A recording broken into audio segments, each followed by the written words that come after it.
안녕하세요. 오늘도 사연살롱을 찾아주셔서 감사합니다. 제 나이 13살. 부모님의 이혼으로 아빠와 함께 살게 되었어요. 엄마라는 이름을 지우고 살게 되었죠. 사실 제 입으로 말하기 부끄럽지만 엄마가 다른 남자와 바람이 났거든요. 그렇게 이혼하게 된 저희 아빠는 이제 곧 중학생이 될 저와 둘이 살게 되었죠. 아빠는 어린 제가 아무것도 모를 거라고 생각했지만 저는 다 알고 있었어요. 분명한 잘못이 누구한테 있는 건지를. 저 앞에서 애써 괜찮은 척하는 아빠를 위해 그 일 이후로 엄마 이야기를 해본 적이 없어요. 그만큼 빨리 철이 들어야 했어요. 미대를 나온 아빠는 저를 키우기 위해서 불안정적인 화가의 꿈을 포기하셨어요. 동네에서 분식집을 하시면서 제가 엄마의 빈자리를 느끼지 못하게 서포트 해주셨고요. 저도 하루라도 빨리 어른이 돼서 아빠 어깨의 짐을 덜어드리고 싶었어요. 정말 코피나도록 공부했고 로스쿨에 진학해서 변호사가 되었죠. 변호사 면허증 나오는 날 아빠는 엄마 없이도 잘 자라줘서 고맙다며 눈물을 흘리시더라고요. 처음 보는 아빠의 눈물에 저도 아빠 품에서 6살짜리 아이가 된 듯 펑펑 울었습니다.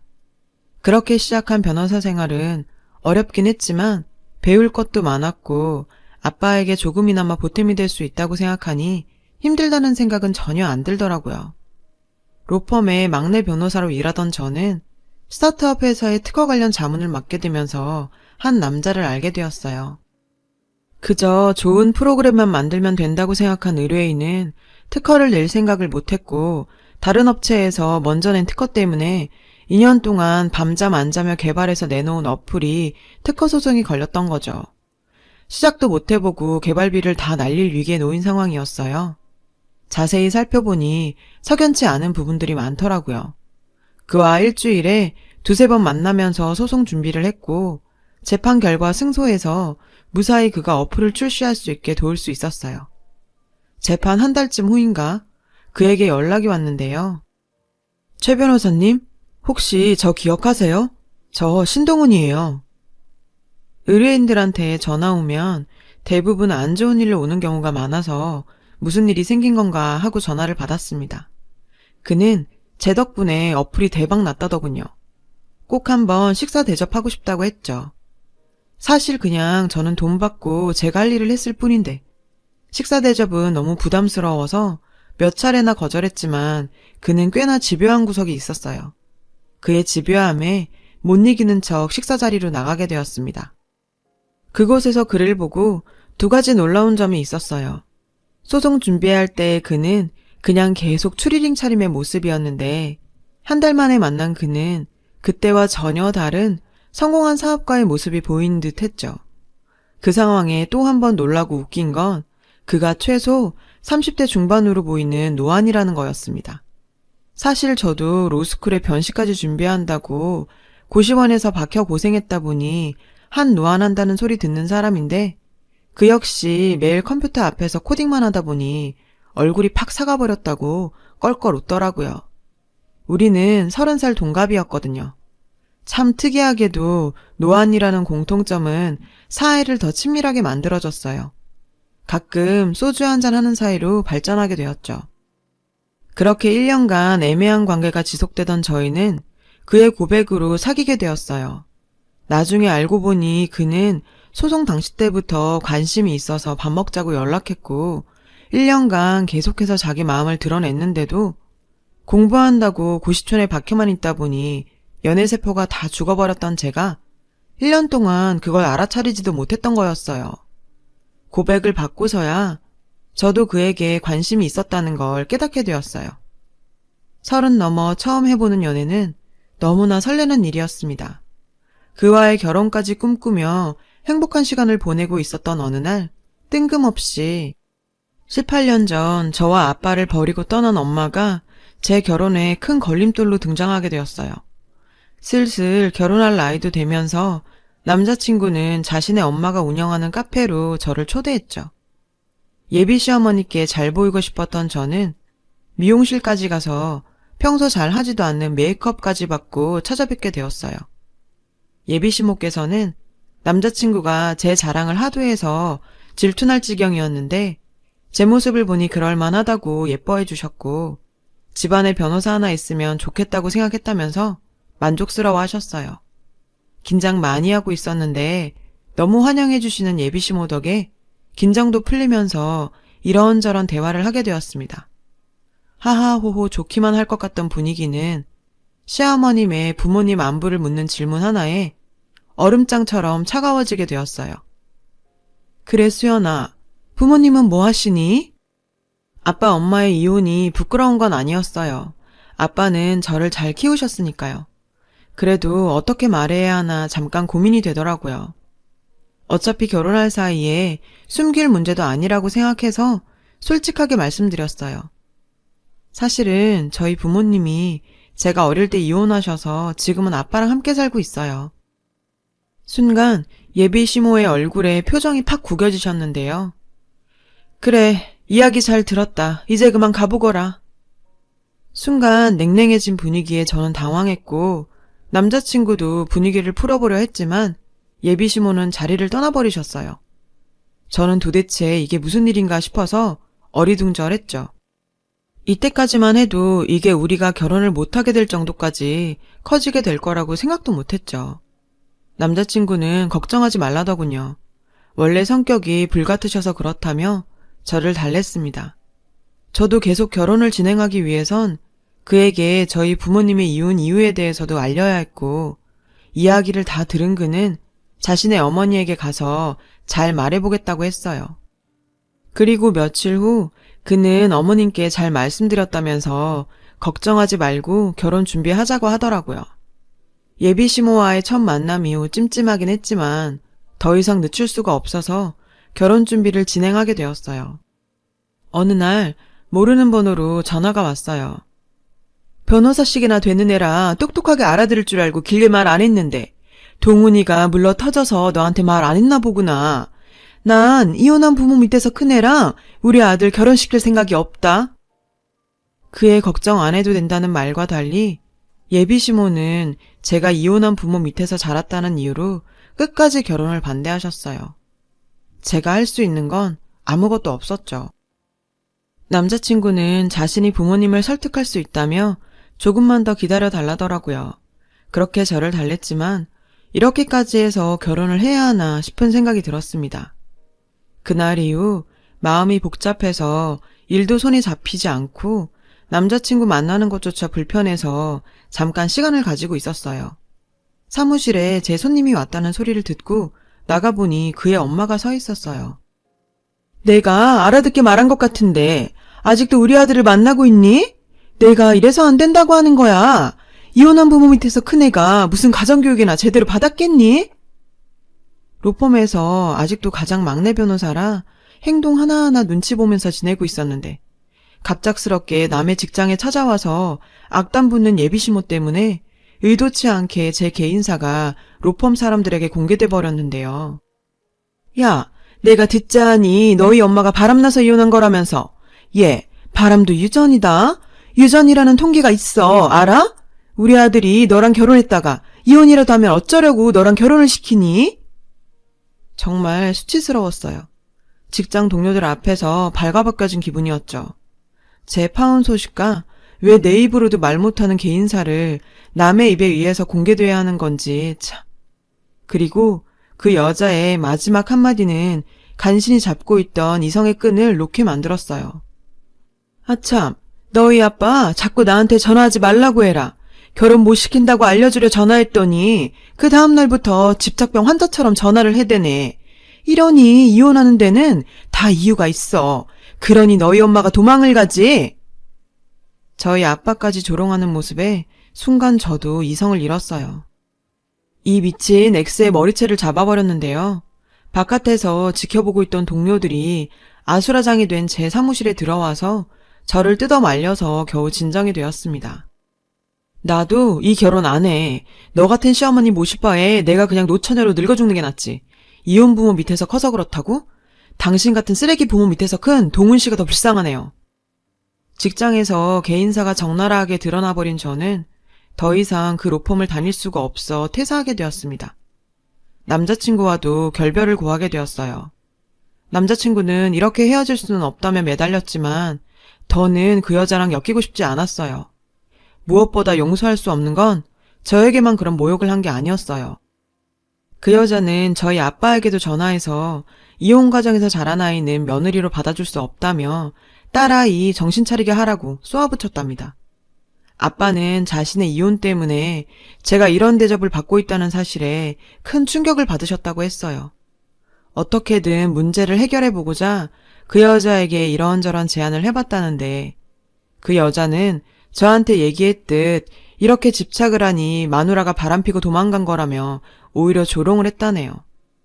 아빠는 저에게 말도 못하고 끙끙 앓고 계셨던 거였어요.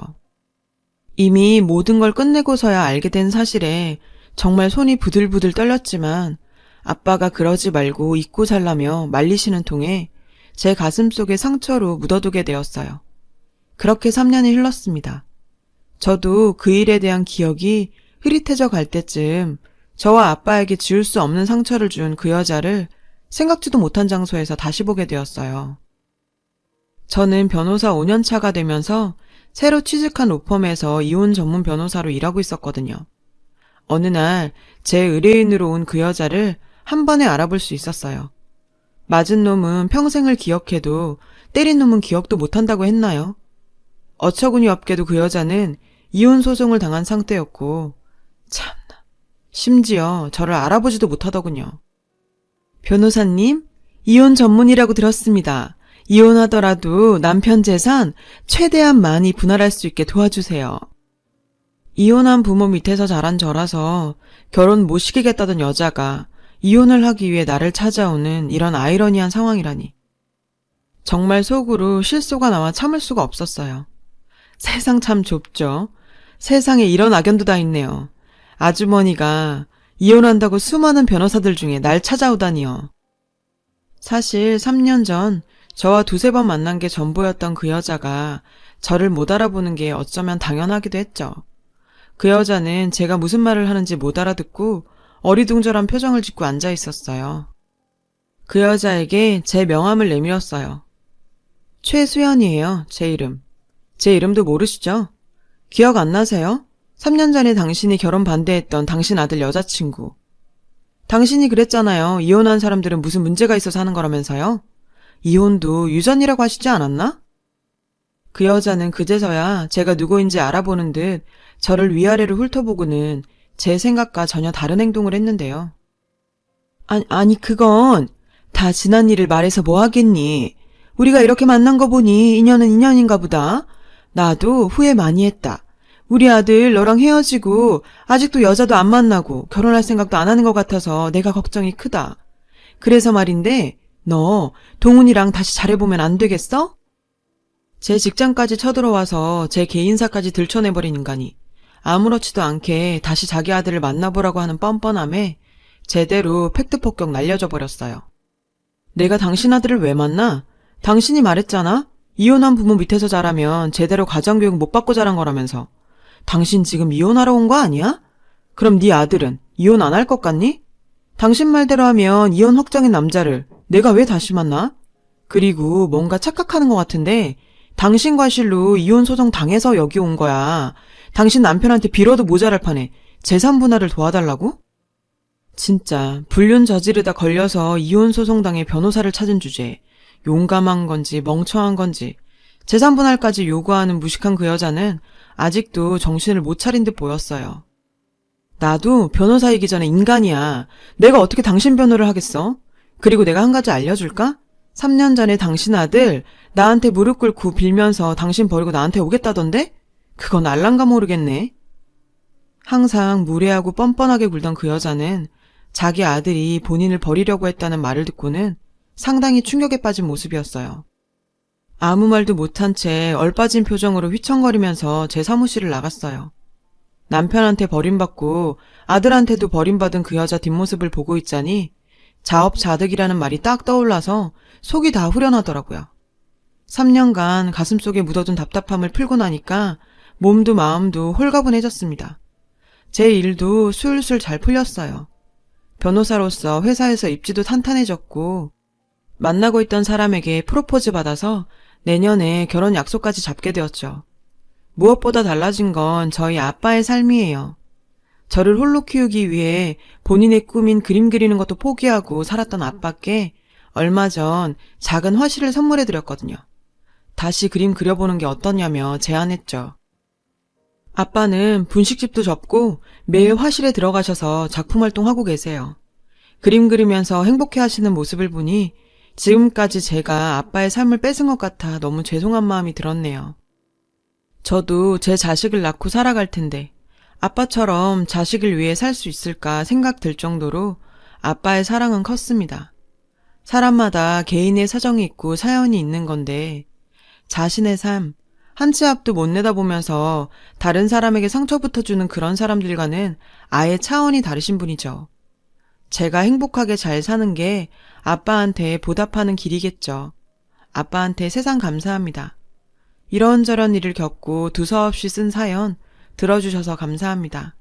좋은 일들만 있으시길 바랍니다. 여러분, 사연 댓글에 응원과 현명한 조언 부탁드려요. 좋아요와 구독은 저에게 큰 힘이 됩니다. 오늘도 좋은 일 가득하세요.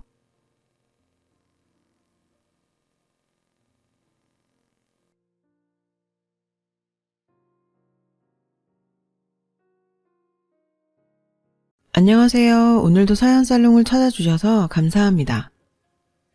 저는 아이 둘을 키우는 평범한 워킹맘입니다. 그간의 복잡한 감정이 떠오르네요. 혼자서 소갈이 해왔던 저의 사정에 대해서 이제부터 이야기해 보려고 합니다. 저는 남편과 대학 동아리에서 선후배로 만났어요. 대학 시절부터 남편과의 사랑을 싹 틔워서 결혼을 했죠. 무뚝뚝한 남자였지만 속정 깊고 따뜻한 사람이었어요. 저는 결혼 후에 신혼생활을 알콩달콩하게 보낼 줄로만 기대했는데 그건 딱 아이 낳기 전까지만이었습니다. 그래도 아이가 생기기 전까지는 신혼생활이 그럭저럭 깨도 좀 볶으면서 보냈었어요. 하지만 아이를 낳은 후부터는 남편은 회사가 바쁘다고 하면서 가정에 대해 무심해지더라고요.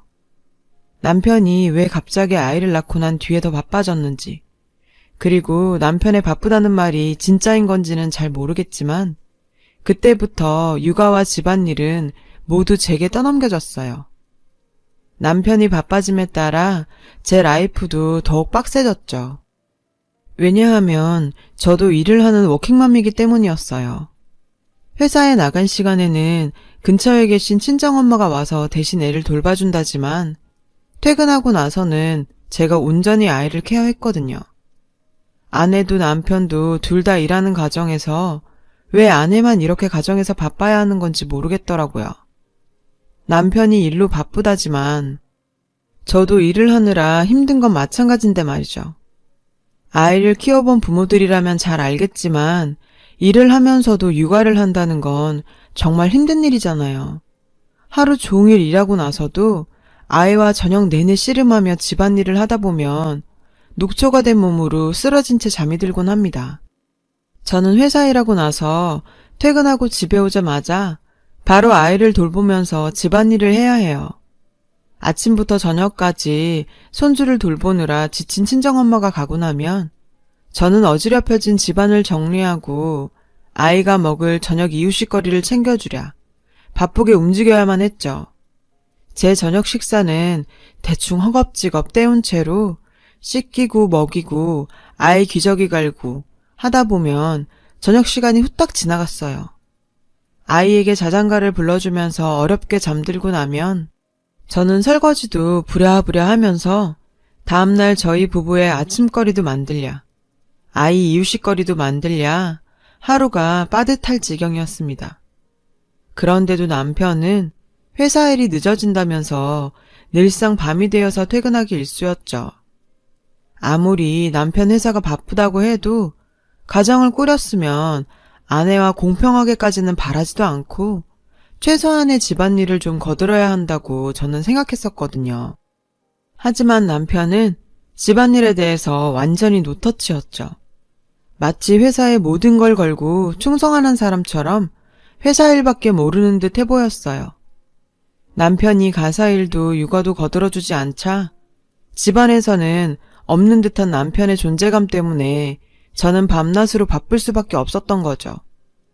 그렇게 바쁜 생활 탓에 결혼하고 나서 신혼생활에 대한 로망은 저의 환상이었던 듯 싶었습니다.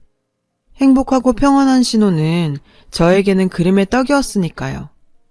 그래서 저는 참다 못해 결국 폭발하고 말았어요. 남편에게 제 속내를 하소연하며 터뜨리기 시작했죠. 여보, 내가 그동안 참았었는데 이젠 안 되겠어. 당신은 내가 아이 낳은 뒤부터 맨날 늦게 퇴근하고 얼굴 보기도 힘들어. 왜 그래? 진짜 해도 너무한 거 아니야? 너무하다니 그게 무슨 소리야. 내가 회사 일이 바쁘다고 했잖아. 아무리 회사가 바쁘다고 해도 그렇지. 당신만 이래? 나도 일하고 아이 보느라고 힘들어. 내 생각은 안 해? 나도 일하는 엄연한 워킹맘이라고. 그리고 당신도 아이 아빠잖아. 왜 나만 애 보고 집안일도 다 내가 맡아야 하는 건데. 당신도 워킹맘인 건 나도 잘 알지. 당신 힘든 거 알겠지만 회사 사정이 바쁜 거 좀 이해해줘라. 남편한테 따지려고 굳은 마음을 먹고 하소연을 했건만 막상 남편한테 툭 털어놓고 나니까 제 마음이 약해졌어요. 그래도 남편은 회사 일이 바쁘다고 했기에 나름 일에 치였을 거라고 생각하니까 남편에게 마냥 다그칠 수만은 없었어요. 남편의 입장에 대해 제가 한 발짝 물러서서 이해하기로 했습니다. 남편을 이해한 만큼 저는 힘든 나날을 버티면서 하루하루 지내야만 했죠. 낮에 아이를 돌봐주는 친정엄마에게도 미안하다 보니까 제가 도움을 더 청하기에는 한계가 있었거든요. 시댁은 멀리 계셔서 아이를 봐주러 자주 올 상황이 되질 못했습니다. 어느 날은 제가 한 발 물러나서 남편을 이해하는 게 맞나 싶었지만 그럼에도 예쁜 아이를 보니 또 힘이 나더라고요. 그렇게 워킹맘으로 힘겹게 살아오던 어느 날 저에게 청천벽력 같은 일이 터지고 말았어요. 제가 갑자기 집안에서 쓰러지고 말았습니다. 어쩌다가 쓰러지게 된 건지 영문을 모른 채로 병원에서 눈을 뜨게 된 저는 갑작스럽게 눈앞에 보여진 하얀 병실 풍경에 어안이 벙벙했죠. 병원에서는 제가 위암 3기 판정을 받게 되었습니다. 뜻밖의 진단에 제게 놓여진 이 현실이 받아들여지지 않았어요. 아직 어린 자식도 있는데 저에게 이런 병이 생겼다는 사실이 믿어지질 않았죠. 그동안 너무 고되게 몸을 혹사시켜온 결과물인 건가? 어쩌면 좋지? 그렇게 생각하니까 저는 뭘 위해서 그동안 그렇게 열심히 살았는지 때늦은 후회감이 몰려오더라고요. 남편이 조금이라도 돌아봐 주었다면 내가 이런 병에 걸렸을까? 원망까지 들었어요. 솔직히 다 남편 탓이라는 생각마저 하게 되었습니다. 그런데 더한 문제는 남편의 태도였어요. 아내가 위암이라는 큰 충격으로 슬픔에 빠져 있는데도 남편은 여전히 바쁘다면서 이제 제가 깨어났으니까 그만 가봐야 한다는 소리뿐이었죠. 지금 이 일보다 중요한 게 뭐가 있는 건지 저에게 당장 필요한 물품 몇 가지만 챙겨주고서는 그냥 쌩하니 가버리려고 하더라고요. 남편의 그런 태도에 너무 서러웠어요. 여보, 당신은 아내가 위암 3기라는데 어떻게 그냥 가버릴 수가 있어? 당신이 그러고도 내 남편이야? 미안해. 내가 정말 너무 바빠서 그래. 당신 아프니까 이제부터 잘 먹고 잘 쉬고 잘 자는 휴식이 중요할 거야. 지금은 내가 중요한 일이 있어서 이만 가봐야 할 것 같아. 아내가 아프다는데 이렇게 그냥 가는 게 맞는 거야? 당신 정말 너무하네. 미안하다. 내가 나중에 올 테니까 오늘은 가볼게. 어떻게 아내가 암에 걸려서 다 죽게 생겼는데도 걱정도 안 되는 건지 너무 화가 났죠. 이러다가 저는 암보다도 화병으로 먼저 죽을 것 같았네요. 그렇지만 남편을 계속 붙잡을 방법이 없었기 때문에 저는 일단 남편의 말을 믿고서 그래, 나중에라도 오겠거니 하면서 일단은 보내주기로 했습니다. 그런데 남편은 제가 병원에 입원해 있는데도 불구하고 그 후로도 어김없이 바쁘다면서 오질 않았어요. 병실에서 혼자 누워있자니 서러움이 복받치대요. 그래서 저는 결국 남편에게 다짜고짜 전화를 걸어서 따져 묻기로 했어요. 여보, 내가 병실에서 누워있는데 코빼기도 안 보일 만큼 그렇게 바쁘냐? 내 걱정은 눈곱만큼도 안 들어? 당신 나중에 찾아온다면서 어떻게 된 거야? 미안해. 당신 아파서 나도 정신이 없었어. 많이 힘들지? 내가 아픈데 당신이 뭐가 정신없다고 그래? 내가 얼마나 힘든지 당신이 알아? 여보, 그래도 희망을 잃지 말고 좀만 잘 버텨내자. 난 당신 없으면 안 되니까. 나 없으면 안 된다는 사람이 이런 상황에 날 이렇게 혼자 두면 나는 어쩌라고. 내가 당신한테 뭐라 할 말이 없네. 그래, 이 사람도 힘이 들겠지. 그렇게 남편을 마지막으로 믿어보기로 했죠. 하지만 절박한 저의 입장에 대해서 남편은 일절 배려라고는 없더라고요. 남편은 입원해 있는 내내 끝까지 병문안조차 제대로 와주질 않았어요. 남편을 믿었던 내가 어리석었던 거지 싶었습니다. 아내에 대한 의리조차 없다는 현실에 저는 비참했죠. 위암으로 인해서 이미 지칠 대로 지쳐버린 몸으로 남편에게 더 이상 화를 낼 힘조차 없었습니다. 그렇게 고독하고 괴로운 병원 생활 끝에 퇴원 후에도 저는 계속 항암 치료를 받으면서 힘겹게 버텨가고 있었어요. 입원 생활도 고통스러웠지만 퇴원 후의 항암 치료 또한 벅차기는 마찬가지였습니다. 항암 치료를 받으니까 입맛도 더 뚝 떨어져서 밥도 제대로 넘기기가 힘들었어요. 하루는 거울 앞에 보이는 홀쭉하게 야윈 제 모습을 바라보고 있자니 씁쓸하기 짝이 없었죠. 제 자신을 스스로 보고 있기도 가슴 아픈 그런 힘든 상황인 만큼 저는 남편의 도움이 절실히 필요했어요. 저희 집에서 아기와 저를 둘 다 케어하는 친정엄마를 보는 것도 힘들었고요. 그럼에도 남편은 변하질 않더라고요. 저녁에 잠시 들어왔다가 운동하러 나간다면서 적어도 이틀에 한 번은 매번 어김없이 새벽에 들어오고요. 어느 때는 매일 나가는 주도 있었습니다. 그렇다 보니 어느 날엔 남편의 행동이 미심쩍게 느껴지기 시작했죠. 남편의 회사가 바쁜 건 이해한다고 쳐도 그 지친 몸을 이끌고 저녁에 나가서 운동하느라고 새벽이나 돼서 돌아온다는 건 도무지 납득할 수가 없는 일 아닌가요? 그래서 수상한 남편의 발자취를 밝혀내고자 저는 남편 운동 가방에 몰래 녹음기를 넣어두기로 결심을 했죠. 녹음기를 몰래 넣어둔 그날도 남편은 여전히 새벽에 들어오고 아침에 출근을 하더라고요. 그렇게 그날 밤이 지나가고 드디어 남편의 가방에서 녹음기를 꺼내서 틀어보았습니다.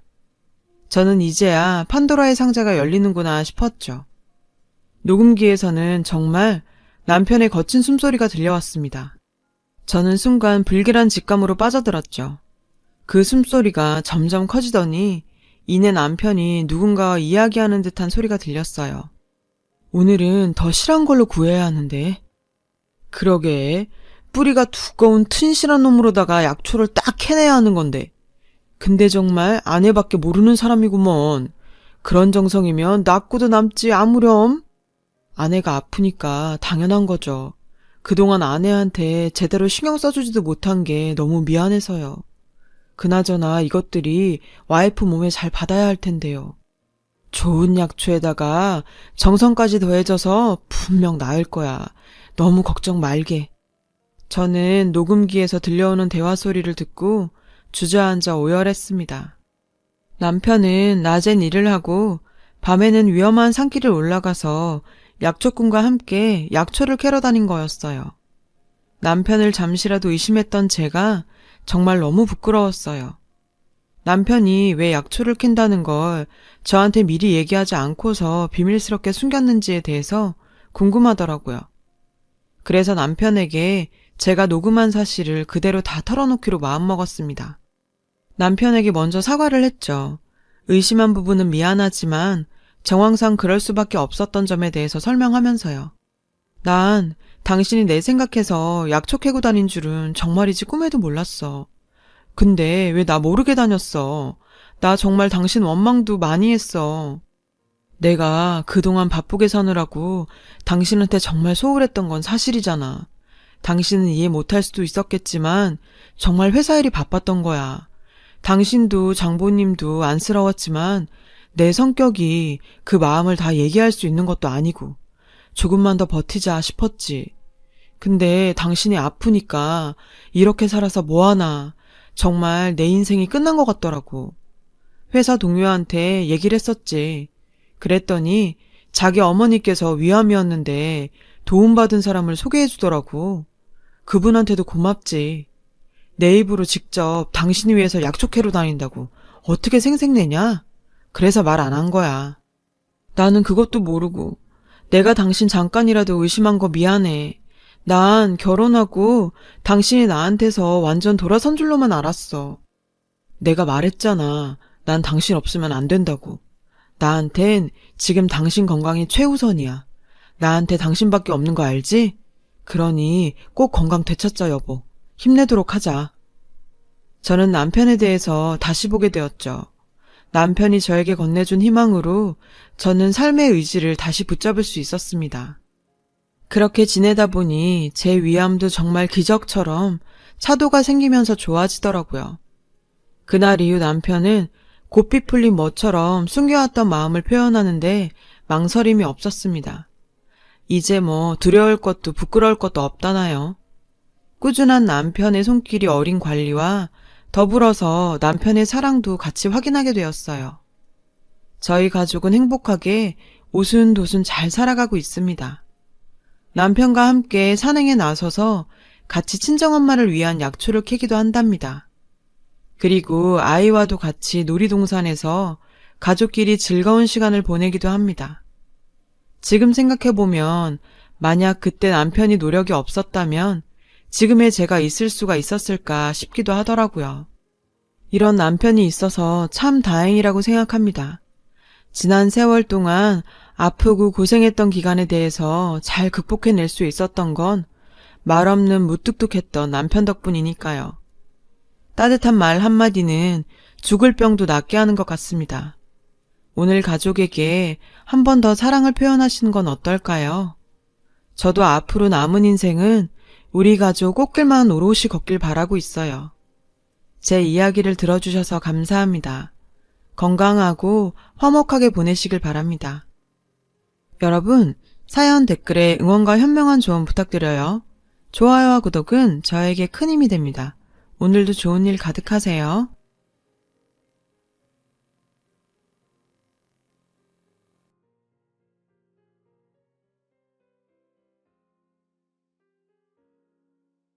안녕하세요. 오늘도 사연 살롱을 찾아주셔서 감사합니다. 30대 중반 돌싱녀입니다. 그저 평범한 직장인이었던 제가 회사의 CEO가 된 이유는 아이러니하게도 파렴치하게 저를 쫓아낸 시댁 식구들 때문이었어요. 아버지의 사업 위기와 그로 인해 이혼을 할 수밖에 없었던 제 사연 한번 이야기해 볼게요. 어린 시절부터 저는 뭘 보면 만져보고 분해해봐야 직성이 풀리는 호기심 강한 소녀였어요. 그러다 보니 허구한 날 집안 물건들 깨먹고 고장내기 일수라 엄마에게 등짝을 꽤나 맞았었죠. 사실 제가 이런 성향을 가지게 된 건 전부 발명왕이신 저희 아빠 영향이 컸는데요. 제 기억 속의 아빠는 항상 새롭고 신기한 물건들을 만들어내셨어요. 제가 고등학교에 들어갈 때쯤 잘 다니고 있던 대기업을 그만두시고 작은 아이디어 상품 회사를 차리셨거든요. 사업 초기에는 경제적으로 조금 힘들긴 했지만 회사 다닐 때와 다르게 아빠는 항상 웃는 표정이셨죠. 그런 모습이 정말 보기 좋았는데요. 아빠도 좋아하는 일을 하다 보니 밤새는 줄도 모르고 개발에 매진하셨어요. 회사 설립 3년 만에 연매출 10억을 낼 만큼 건실한 회사가 되었어요. 회사가 자리 잡고 경제 사정이 조금 나아지자 아빠는 저를 부르셔서 제 진로에 대해 이야기하게 되었습니다. 미나야, 나는 네가 좀 더 큰 물에 가서 세상을 넓게 보는 아이로 컸으면 좋겠구나. 아빠는 저에게 학교 공부하라는 소리는 한 번도 하신 적 없었어요. 하지만 제가 살아갈 시대는 글로벌 시대라며 외국어 공부의 필요성을 어릴 때부터 말씀하셨었죠. 특히 중국이 강대국으로 떠오를 거라며 중국어를 배울 것을 강조하셨던 덕에 중국어 하나만큼은 자신 있었던 저는 대학을 중국어로 가게 되었어요. 중국에서의 다양한 경험은 제 인생에 정말 큰 자산이 되었습니다. 4년간의 유학 생활을 마치고 돌아온 저는 무역회사에 입사하게 되었어요. 당시 중국과의 무역이 활발해지던 때라 제 중국어 능력은 회사에서 꼭 필요한 부분이 되었어요. 창립 이래 최연소 여성 팀장 자리까지 오르게 되었죠. 하지만 그런 고속 승진이 마냥 좋은 것만 있는 건 아니었어요. 너무 빠른 승진 덕에 회사 내에 저를 시기 질투하는 사람들이 꽤나 있었거든요. 김민아 팀장 정치질에서 그 어린 나이에 그 자리까지 갔다더라.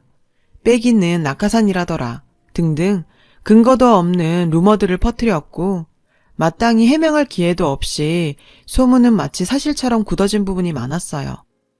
제 뒷담화하는 것까지 뭐 어떻게 할 방법은 없었죠.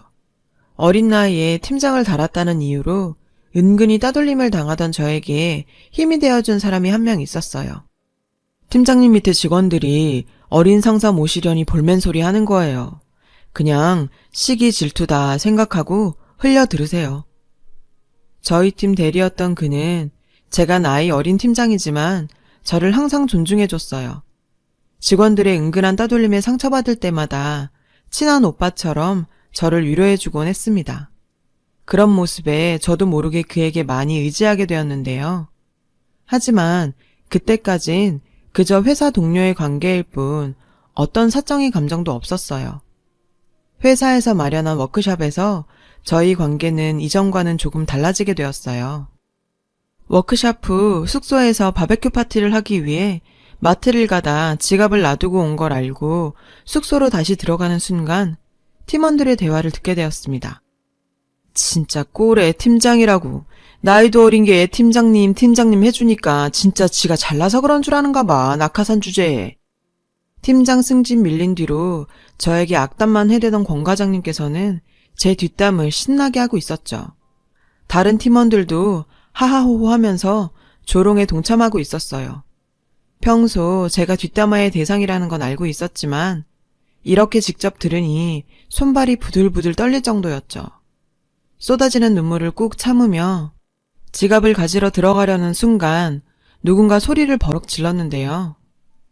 사람 없는 데서 이렇게 뒷담화하는 거 부끄럽지 않으세요? 솔직히 말해서 김 팀장님이 능력 있고 일 열심히 하는 건 사실이잖아요. 그러니까 회사에서도 입사도 훨씬 빠른 권 과장님 제끼고 팀장으로 뽑으신 거고요. 제 말이 틀려요? 권 과장에게 팩트 폭격을 날리고 나오던 그는 얼빠진 채 문 앞에 서 있던 저를 보더니 한마디 하더라고요. 들었어요? 저런 비겁한 인간들이 하는 이야기들 그냥 무시하세요. 저를 위해 저렇게 싸워주는 남자라면 평생 믿고 살아도 되겠다는 생각이 들었어요. 그날 이후 저의 적극적인 구애로 저희는 연인관계가 되었습니다. 그렇게 6개월간의 짧은 연애를 하고 저희는 결혼하게 되었죠. 사실 결혼하기 전에 1년은 만나봐야 하지 않냐는 주변의 만류에도 불구하고 빠르게 결혼을 선택한 데는 시어머니의 영향이 컸어요. 시어머니께서는 평소 사업하는 집안과 서돈 맺는 게 소원이었다면서 상견례도 하기 전부터 저희 집에 과일 바구니를 들고 찾아오셨는데요. 어머, 사돈, 선남선녀가 만난다는데 더 미뤄서 뭐 하겠어요? 빨리 결혼시키는 게 어떠세요? 너무 적극적인 시어머니의 행동에 저희 부모님은 당황하긴 했지만 시어머니의 모습을 보니 딸이 시집살이는 안 하겠다 싶어서 결혼을 허락하시게 되었습니다. 시어머니의 친구분들 중에 사업하시는 분들이 많다 보니 늘 사업하는 집안을 부러워했다고 하더라고요. 그 때문인지 결혼 후 저희 집안 사업은 시어머니의 자랑거리가 되었죠. 동소엄마, 며느리 집 사업한다면서? 그래, 우리 사돈도 사업하셔. 우리 며느리 외동딸인데 나중에 회사 물려받지 않겠니? 친구들과 모임에서도 여지없이 저희 집안 이야기로 친구들의 부러움을 받는데 한껏 신나하셨어요. 늘 친구들 모임하면 저를 불러서 자랑하시곤 하셨죠. 가끔은 제가 민망해질 정도로 아빠나 저를 추켜 세우셔서 난감할 때도 있었지만요. 하지만 이런 행복도 그리 길게 가지는 못했어요. 결혼 후 갑자기 아빠 회사가 어려워지면서 부도 위기에 몰리게 되자 시댁 식구들의 태도가 180도 바뀌더라고요. 어떻게든 부도는 막아보겠다고 제 적금도 깨고 회사 다니면서 모아온 돈까지 보태도 택도 없었고 여기저기 손 벌리다가 결국 시부모님께도 부탁드리게 되었어요. 시어머니는 정말 야속할 정도로 냉정하게 구셨어요. 너희 아버지는 회사를 어떻게 운영하셨길래? 건실한 회사라고 해서 믿고 있었는데 이게 도대체 무슨 꼴이니? 그리고 얘야, 가족끼리는 돈 거래하는 거 아니다. 뒷일이 어떻게 될 줄 알고 돈을 빌려주니? 그리고 얼마 뒤 남편은 저에게 이혼 서류를 내밀었는데 정말 뒤통수가 얼얼해지더라고요. 우리 여기서 깔끔하게 헤어지자. 장인어른 일은 안타깝지만 결국 당신이 물려받아야 할 빚이고 나는 그거 갚을 자신이 없어. 자기야, 우리 아빠 그렇게 쉽게 무너지실 분 아니야. 회사 정리하면 빚이란 게 생길 이유도 없고 말이야. 이렇게 어려울 때 당신까지 왜 이래. 가족이면 힘들 때 옆에 있어줘야 하는 거잖아. 안 그래도 머리가 복잡해 죽을 지경이었는데 남편이 이혼 통보는 저를 무너지게 만들었습니다. 뒤이은 시어머니의 잔인한 진심을 듣고 나니 이혼하지 않을 수가 없었어요. 얘야, 물 빠지는 난파선에 함께 타고 있자는 건 너무한 거 아니니? 내가 우리 동수랑 너 결혼시킨 가장 큰 이유가 너희 아버지 회사였는데 지금 이 꼴 난 거는 우리도 피해자야, 피해자. 더 이상 남의 집안 바지가랑이 붙잡지 말고 이혼 도장 찍어. 참, 드라마에서도 이런 상황은 듣도 보도 못했는데 아빠 사업 문제로 힘들어하는 며느리 곁에서 힘이 되어주지는 못할 망정 자기 집안에 피해 끼치지 말고 이혼하라니. 어려운 상황이 되어보니 누가 진짜 내 편이고 남의 편인지 알 수 있더군요. 저는 두말 없이 이혼 서류에 도장 찍었어요. 그렇게 저는 결혼 2년 만에 쫓겨나듯이 이혼하게 되었죠. 회사 문제만으로도 스트레스 받고 있던 아빠는 자신 때문에 딸이 이혼했다고 자책하시며 힘들어하셨고요.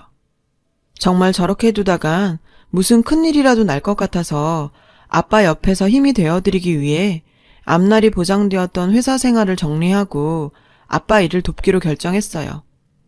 퇴사 이후 아빠 옆에서 일을 시작했습니다. 어찌어찌 부도 위기는 넘겼지만 정말 막막하기 그지없었어요. 경영 위기를 겪으면서 회사 이미지도 엉망이 되고 거래처들도 다 등을 돌린 상황에서 창고에 재고만 쌓여가고 있는 상황이었죠.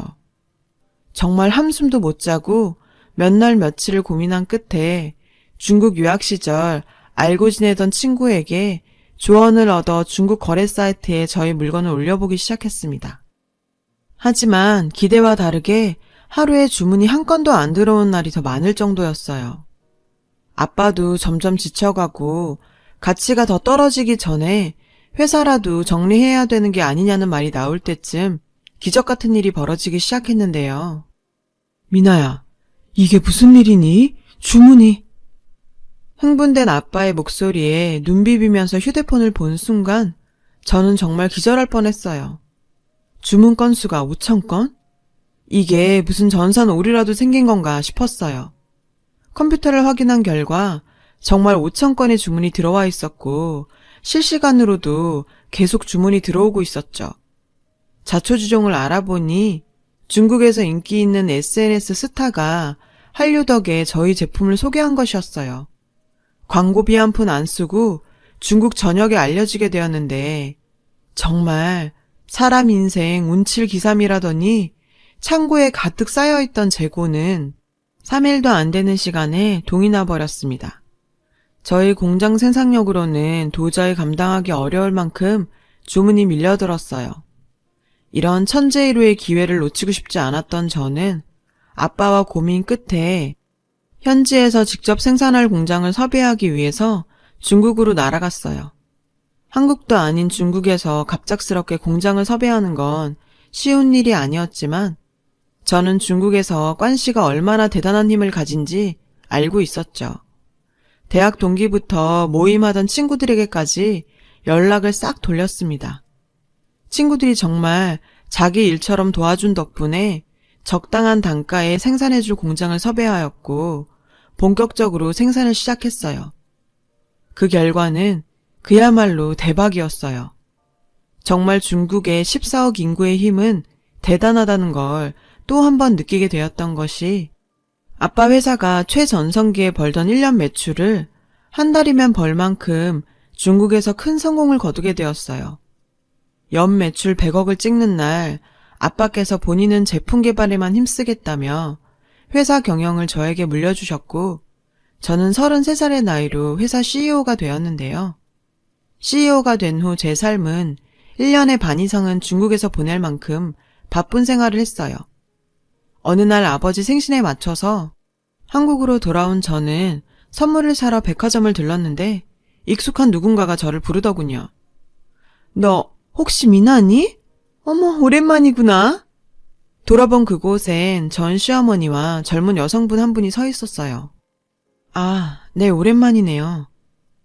너는 아무리 전 시어미라고 해도 그런 떨떠름한 태도는 뭐니? 행색을 보아하니 너희 아버지 회사 망하고 고생 좀 한 것 같구나. 인사해라. 이번에 동수랑 재혼하게 될 내 새며느리다. 제가 공항에서 바로 나와서 추리링에 모자 푹 눌러쓰고 갔었거든요. 저를 위아래로 훑어보더니 기어코 악담 한마디 하시는 거예요. 왜 전남편 재혼 상대까지 인사를 시키는 건지. 저런 인간 더 이상 상대하기 싫어서 무시하고 지나가려는데 둘이서 저를 보면서 낄낄대면서 웃는 모습을 보니 참을 수가 없더라고요. 에휴, 당신 같은 인간이랑 다시 말하기 싫어서 그냥 지나가려고 했는데 아가씨, 이 인간들이 어떤 인간들인 줄 알고 결혼하려는 거예요? 내가 왜 그 남자랑 이혼한지 이야기 안 해주던가요? 그건 그쪽이 바람피다 걸려서 쫓겨난 거 아니에요? 염치가 있으면 사람이 그러면 안 되죠. 무슨 뚱딴지 같은 소린지. 내가 바람을 펴? 혹시 그쪽 집도 사업해요? 이 아주머니 사업하는 집안 엄청 좋아하는데 우리 아빠가 자수성가해서 존경스럽니 뭐니 하더니 회사 조금 어려워지니까 바로 피해주지 말고 이혼하라던데요. 그래서 이혼했어요. 제가 염치 없을 일 있나요? 제 이야기를 듣더니 그 아가씨의 얼굴은 당황한 듯 울그락불그락 했어요. 전 시어머니 역시 당황한 듯 자리를 뜨려고 하더라고요. 너 지금 무슨 소리 하는 거니? 지금 너희 회사 망했다고 우리 아들한테 누명 씌우는 거니? 얘야, 가자. 잠깐만요. 어딜 가시게요? 제 이야기 아직 안 끝났어요. 사람 불러 세웠으면 그 사람 얘기도 들어야죠. 나 당신한테 고마운 거 있어요. 당신들 덕에 제가 이렇게 살고 있으니까요. 여기요. 제 명함이에요. 대표이사직이 박힌 제 명함을 건네자 놀란 토끼눈이 되더니 말까지 더듬거렸는데요. 대표이사? 네가 어떻게 해? 너희 회사 망한 거 아니었니? 내가 분명 확인했을 땐 회사 이름도 없어졌던데? 당신 아들이 얘기 안 하던가요? 저 아버지 회사 물려받아서 이름도 바꾸고 중국으로 진출해서 사업 잘하고 있네요. 안타까우시겠어요. 그렇게 꿈꾸던 CEO 며느리를 자기 손으로 내쫓았으니. 안 그래요? 손까지 부들대면서 서 있는 그 여자의 모습을 보고 있으니 정말 속이 후련해지더라고요. 그리고 당신 아들 나한테 전화 좀 그만하라고 해요. 뭘 후회하고 있니 많이 엄마 때문에 자기 인생 망쳤니 뭐니 하면서 자꾸 전화해야 되는데 결혼 앞두고 예비 신부한테 예의가 아니죠. 제 말이 꽤나 충격적이었는지 그 여자분은 붙잡는 전 시어머니를 내팽겨치고 그냥 가버리더라고요. 그분도 나중에는 저한테 고마워할 거예요. 저딴 집안이랑 안 엮이게 해준 걸 말이에요. 저 인간들에게 배운 건 한 가지 있어요. 잘 나갈 때 살랑살랑 거리는 사람이 내 편이 아니라 어려울 때 내 옆에 있어주는 사람이 진짜 내 편이라는 거요. 사람이 정말 염치도 없는 건지 아들 한번 시모 한번 전화를 해대는 통에 번호를 바꿔야 하나 고민까지 들 정도입니다. 이혼 후 나만 잘 살면 된다고 복수하고 싶은 마음은 없다고 생각했는데 그래도 그렇게 만나 내가 잘 살고 있다는 걸 보여주고 나니 가슴 한켠에 먹먹하던 무언가가 없어진 기분이에요. 저도 그렇게 하고 싶은 마음이 알게 모르게 있었나 봐요. 이제 정말 훌훌 털어버리고 아빠와 같이 다시 한번 제 인생을 시작해 보렵니다. 긴 이야기 들어주셔서 감사합니다. 복 받으실 거예요. 여러분, 사연 댓글에 응원과 현명한 조언 부탁드려요. 좋아요와 구독은 저에게 큰 힘이 됩니다. 오늘도 좋은 일 가득하세요.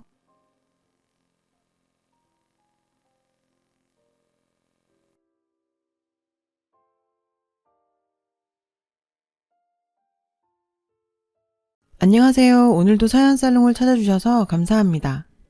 저는 20대 후반의 여성입니다. 대학 시절부터 만난 남편과 6년을 연애하고 결혼한 지 1년도 채 안 돼서 이혼했어요. 도대체 이 얘기를 어디서부터 어떻게 시작해야 할까요? 정말 할 수만 있다면 제 기억에서 완전히 깨끗하게 지워버리고도 싶고 앞으로도 이렇게까지 최악일 일은 다신 없을 것 같은 제 인생의 암흑기였거든요.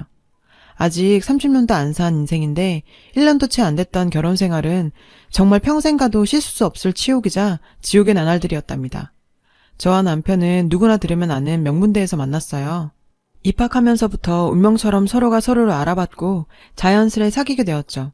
남편은 누가 봐도 탐낼 킹카 중의 킹카였고 제 입으로 말하긴 그렇지만 저도 미모는 어디 가서 뒤지지 않을 정도라서 학교에서도 눈에 띄는 커플이었어요. 성격이나 취향, 식성까지도 너무나 잘 맞았고 외동으로 자란 것까지 똑같았어요. 키도 남편은 185cm, 저는 170cm로 둘 다 외적으로도 너무 잘 어울리는 한 쌍이었죠. 6년이란 기간 동안 사귀면서 몇 번 작게 티격태격한 걸 빼면 크게 싸운다거나 잠시라도 헤어진 적도 없었고 정말 소울메이트의 인연이란 건 우릴 두고 한 말이구나 싶었죠. 또 남편은 모두가 부러워하는 대기업에 입사해서 인정받으며 사회적으로도 탄탄대로를 걸을 일만 남은 인재 중의 인재였어요. 게다가 얼마나 여자 맘을 속속들이 알고 세심하게 잘 챙기는지 세상에 정말 이런 남자가 있구나 하고 연애하는 내내 정말 행복한 나날들을 보냈답니다. 생각해보면 그 시절이 제 인생의 가장 행복했던 날들이었지만 그 후에 인생 최악의 지옥 같은 나날들도 기다리고 있었으니 인생사 참 새옹지만해요. 그렇게 꿈같은 연애를 하다 자연스레 결혼으로 이어졌고 결혼 생활도 당연히 연애의 연장이고 행복한 날들이 펼쳐질 거라 생각했어요. 사이코 같은 자신의 본 모습을 숨기고 교양 있고 우아한 척하던 시어머니가 본색을 드러낼 거란 걸 까맣게 모른 채 말이죠. 결혼 전에 남편과 사귀던 6년 동안 시어머니를 몇 번 만난 적이 있었어요. 생일이나 특별한 날에 몇 번 정도였지만요. 만날 때마다 항상 저에게 존댓말을 썼고 저를 인격적으로 존중한다는 느낌을 받았어요. 항상 교양과 상식이 풍부해 보였고 외모도 늘 세련되고 깔끔하게 관리된 모습이었죠. 항상 저를 만날 때마다 입버릇처럼 하던 말이 있어요. 난 딸이 없으니까 실례가 안 된다면 딸처럼 생각해도 될까요? 라며 저를 사랑스러운 눈빛으로 쳐다보고 말하는데 정말 기쁘더라고요. 그땐 정말 그렇게 느꼈어요. 지금 생각하면 닭살이 돋고 소름이 쫙 끼치지만요. 찻잔을 들고 마시다 희미하게 지었던 미소의 의미를 생각하니 정말 미칠 것 같아요. 진심으로 2번만 더 딸같이 생각했다간 아마 살인이 났을 거란 생각이 들어요. 시어머니가 느끼기에 아빠는 교장 선생님에 엄마는 선생님이셨던 교육자 집안인 저희 환경과 외모나 학벌, 성격이 자기 기준에 딱 적합하다고 생각했던 것 같아요. 그 시절에 이대 메이퀸 출신의 시어머니는 정말 누가 봐도 곱고 멋지게 나이 들어 보였어요. 외모도 어찌나 단아하고 우아한지 만날 때마다 저 혼자 속으로 와 정말 곱게 나이 드셨다. 나도 나이 들면 저렇게 우아하게 늙어야지 라는 생각이 절로 들 만큼 외모는 물론이고 행동이나 말하는 게 나긋나긋하고 정말 멋져 보였죠. 저런 어머니 밑에서 자란 남편이니 내가 사람 하나는 정말 잘 골랐다는 우월감도 느꼈어요. 그럼 본격적으로 전 시어머니의 만행을 하나씩 풀어보도록 할게요. 일단 성격이 너무너무 까칠하고 자기중심으로 세상이 돌아가는 사람이었죠. 병이 아닐까 싶을 정도로 매사에 깔끔을 떨었고 어딜 가든 항상 남의 이목을 무척이나 신경 썼어요. 그리고 사탕 하나를 먹어도 고급으로 먹어야 하는 타입이었어요. 허세가 정말이지 장난이 아니었답니다. 누가 봐도 혀를 내두를 정도였어요. 외제차에 명품 가방은 기본이었고 신발이며 작은 소품 하나까지도 백화점이나 외국에서 직접 공수해오지 않은 건 쓰려고 하지 않았어요. 누구나 소유하는 흔하고 값싼 것들은 아예 취급하지도 않았고 경멸했고요. 정말 자기가 세상 최고로 존귀한 귀부인이라도 된 듯 행동했고 사람들이 그렇게 떠받들고 굽신거리길 원했어요. 물론 며느리인 저한테도 예외는 없었죠. 어찌나 사람을 피말리게 닥달하고 쪼아대고 힘들게 하던지 정말 아직도 가끔 악몽을 꾸다 깨어날 정도예요. 덕분에 저도 억지로 따라다니며 명품 구경 실컷 했고 많이 받기도 했지만 그깟 명품이며 물건들 나중에 싹 갖다 버렸네요. 정말 볼 때마다 소름 끼치고 재수가 없었거든요. 시댁은 엄청난 재벌 정도까지는 아니었지만 분명 시어머니가 부잣집 사모님 소리를 들을 만은 했어요. 시어머니 친정도 대대로 부자였다고 들었고 시아버님 집안도 대대로 사업을 크게 한 재력가 집안이어서 평생 돈 걱정은 안 하고 산 집안 같더라고요. 저도 솔직히 남편을 사랑해서 결혼한 건 분명했지만 남편 집안의 재력도 무시 못할 조건이었던 걸 인정해요. 살아보고 겪어보니 돈이 제일 중요한 게 아니었는데 인생 공부 톡톡히 했다고 생각해요. 하루는 늘 언제나처럼 자기가 무슨 여왕이라도 된 양 행동하고 어딜 가나 대접받길 원했던 시어머니와 같이 백화점 명품 매장에 간 적이 있었어요. VIP인 어머님을 잘 몰라본 갓 들어온 신입 직원의 응대가 성의 없게 느껴졌었나 봐요. 기분 나쁘다며 얼마나 지나치게 난리를 피웠는지 몰라요. 그때가 제일 처음으로 놀란 순간이었던 것 같아요. 그렇게 이성을 잃고 화를 내고 소리 지르는 걸 본 건 처음이었거든요. 눈을 희번떡대면서 동물처럼 씩씩거리는데 정말이지 내가 알던 그 사람이 맞나 싶게 돌변하더라고요. 너무 놀랍고 무서웠어요. 나중에 더 알게 된 실체에 비하면 그건 정말 아무것도 아닌 세 발의 피였죠. 그날 집에 들어온 남편한테 심각하게 그 얘기를 꺼냈더니 별일 아니란 반응이더라고요. 마치 그런 일이 새삼스럽지 않은, 늘상 있는 일인 것처럼요. 이때 남편에게서도 전에는 느껴보지 못한 이상한 기분을 처음 느꼈어요. 이건 뭐지? 뭔가 이상해. 라며 앞으로 닥칠 사건들을 몸이 먼저 알고 느꼈던 것 같아요. 지내면서 보니 시아버지와 남편은 시어머니에게 평생을 길들여진 사람들 같아 보였어요. 예를 들면 시아버지의 옷차림이나 음식점에서의 메뉴 선정 같은 사소한 것들도 모두 시어머니의 의사나 결정에 따랐고 시아버지는 그저 익숙한 듯 따르는 게 둘 사이가 부부 사이가 아니라 엄마와 아들 같다는 느낌을 받았었거든요. 시어머니의 절대적 건의와 통제 아래서 조종당한다는 느낌이랄까요? 지금 와서 생각하면 그저 시아버지도 불쌍하게 느껴지네요. 남편도 갈수록 맘마보이 기질이 드러나고 누가 보더라도 평범한 모자 관계에선 있을 수 없을 법한 일들이 계속 일어났어요. 남편의 옷차림이며 취미, 친구들이며 지인관계까지 시어머니가 속속들이 알려고 했고 모든 일을 자신의 뜻대로 지시하고 따라주길 바라며 간섭해댔어요. 당연히 며느리가 된 저에게도 지나치게 집착하고 간섭하고 초반에 확 잡아 길들이려고 아주 발악을 하더라고요. 결혼 전에 미리 알아챘더라면 절대로 이런 결혼 따윈 하지 않았을 텐데 생각할수록 후회가 밀려왔죠. 남편과는 크게 사이가 나쁘진 않았어요. 그렇지만 남편의 마마보이 같은 행동에도 이미 너무나 실망하고 지쳐버렸어요. 사랑만으로 이겨내기엔 현실의 벽이 너무나 높더라고요. 돌이켜 생각해보니 대학 때 사귈 때부터도 남편의 마마보이 기질과 시어머니의 특이한 면모를 언뜻 느낀 적도 있었지만 그땐 너무 어렸었죠. 그리고 눈에 단단히 콩깍지가 씌어진 상태였기 때문에 그렇게 크게 신경 쓰진 않았던 것 같아요. 시어머니는 결혼하자마자 기다렸다는 듯이 바로 본색을 드러내기 시작했어요. 주말마다 불러내고 자기 모임마다 저를 데리고 다니고 인사시키기 바빴고 쇼핑할 때는 물론이고 네일아트나 피부관리, 여행 갈 때도 늘 저와 함께 다니고 싶어 했어요. 전 결혼하면 다 그런 건 줄 알고 부담스럽고 싫었지만 시어머니 뜻대로 따르려고 했습니다.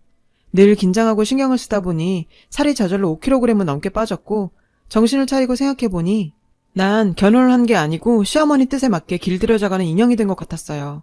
시어머니 여고 동창 모임에 끌려가다시피 갔던 적이 있었어요. 지칠 대로 지치고 몸도 안 좋아서 그닥 밝은 표정을 짓지 않았나 봐요. 모임 후에 얼마나 이성을 잃고 발악을 했는지요. 지금 생각해도 치가 떨리고 토할 것 같아요. 돌아오는 차 안에서 운전하는 기사분 뒤에서 정말 제가 죽을 죄라도 지은 것처럼 고개를 숙여야 했어요. 넌 요새 뭐가 그렇게 불만이니? 내가 오늘 친구들 앞에서 얼마나 얼굴이 화끈거린 줄 알아? 도대체 니깎게 뭔데 나를 이렇게 욕보이고 창피를 주는 건데? 라며 인격 속의 모욕과 함께 폭언을 일삼았죠. 그때부터 이미 저도 제정신이 아니었던 것 같아요. 결혼하고 몇 달 동안 전 서서히 다른 인격으로 변해가고 있었던 것 같아요. 친한 친구들과의 만남조차 정말 특별한 날 아니면 허락되지 않았고 매사에 제가 어딜 가는지 뭘 하는지 보고해야 했어요.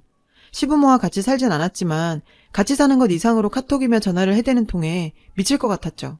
누구에게도 털어놓지 못하고 혼자서 감내하면서 점점 감당하기 어려운 지경까지 이르렀어요. 친구나 부모님과 상의한다고 해서 뾰족하게 해결할 일도 아니었고요. 괜히 걱정만 끼칠 뿐이라는 생각이었어요. 시어머니는 매사에 자기가 정해놓은 틀에 모든 게 그림처럼 딱 맞춰지길 원했어요. 제가 스트레스를 받아 좀 많이 먹게 되면 옆에서 항상 얘, 무슨 여자가 그렇게 음식을 많이 먹니? 그만 좀 먹어라. 이런 식으로 간섭하고 무안을 줬어요. 사소한 간섭과 스트레스가 하루하루 쌓여가면서 없던 우울증도 생기고 심각하게 자살 충동까지 느껴지더라고요. 맘마 보이지만 하는 남편놈이란 작자는 이런저런 아는지 모르는지 모른 척을 하는 건지 회사 일 바쁘다는 핑계로 연애할 때랑은 전혀 다른 모습으로 변해갔기 때문에 실망만 안겨줬고요. 그러던 어느 날이었어요. 백화점에 불려나가 구두를 산다고 여기저기 끌려다니고 있는데 갑자기 블랙 로퍼를 하나 집어들더니 이거 한번 신어봐 라고 하길래 전 됐어요. 어머님 구두 사러 왔으니까 어머님 더 신어보세요. 전 집에 로퍼 많아요. 라고 했더니 그게 뭐 화를 낼 일이라고 갑자기 마귀알맘처럼 돌변하면서 다짜고짜 화를 내기 시작했어요. 이게 요즘 자꾸 왜 이러지? 너 정말 오늘 끝장을 보자는 거니? 어디 니깎게 감히 내 말에 토를 달아달길. 요즘 아주 거슬렸는데 좋은 게 좋다고 봐줬더니 내가 우스워? 이거 안 되겠네. 초반에 아주 버르장머리를 단단히 고쳐서 잡아야지. 당장 무릎 꿇어. 순간 제 귀를 의심했어요.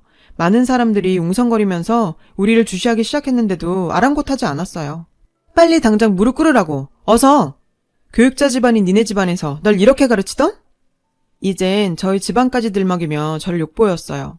시어머니도 이성을 잃었지만 저도 제정신이 아니기 마찬가지였어요. 살다가 그런 굴욕은 처음 당해보는 일이었으니까요.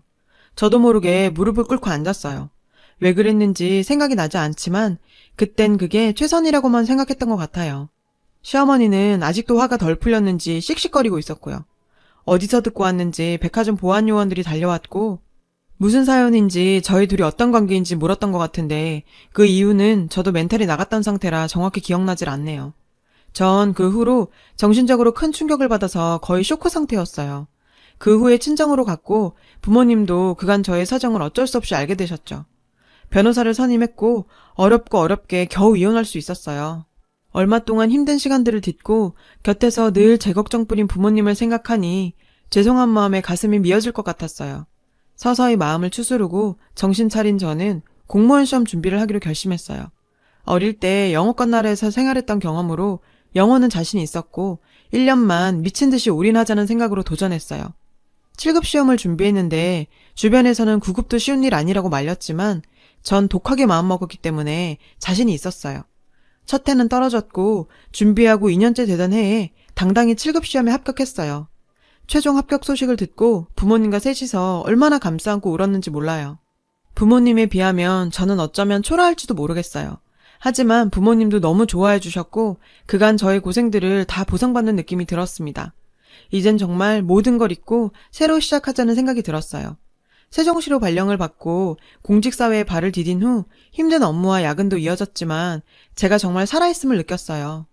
예전에 어두운 일들은 다 잊고 살아가고 있었어요. 그러던 어느 날 업무 중에 전화가 왔어요. 청사 아래에 누가 찾아왔다고 이름을 대는데 그 사이코 여자인 거예요. 아주 소름이 끼치더라고요. 전 모르는 사람이라고 끊었는데 너무 찝찝했어요. 세상에 그 미친 여자가 여기가 어디라고 찾아온 건지 생각만 해도 끔찍했어요. 그리고 수일이 지나고 점심시간에 동료들과 청사 밖을 나가는데 전 제 눈을 의심했죠. 세상에 그 여자가 청사 밖에 서 있는데 완전 미친 여자처럼 머리는 산발을 하고 그 꾀지지한 꼬라지 하며 누가 봐도 정신이 반쯤 나간 노숙자 같더라고요. 멀리서 저를 보더니 얼굴에 화색이 돋아서 다가오더라고요. 저는 얼른 외면하고 가려니까 졸졸 따라오더니 예, 우리 아가 너 공무원 됐구나. 내가 그럴 줄 알았지. 누구 며느린데. 내가 너 잘 될 줄 알았어. 아, 정말 피가 거꾸로 솟는 줄 알았네요. 동료들이 동요하면서 묻더라고요. 누구셔? 아는 분이야? 라고 묻길래 아니 설마 내가 저런 사람을 알 리가 있어? 딱 봐도 정신이 아프신 분 같은데 하면서 빠르게 지나쳐 갔어요. 그런데 갑자기 그 여자가 무릎을 꿇고 앉아 두 손을 모으고 싹싹 비는 거예요.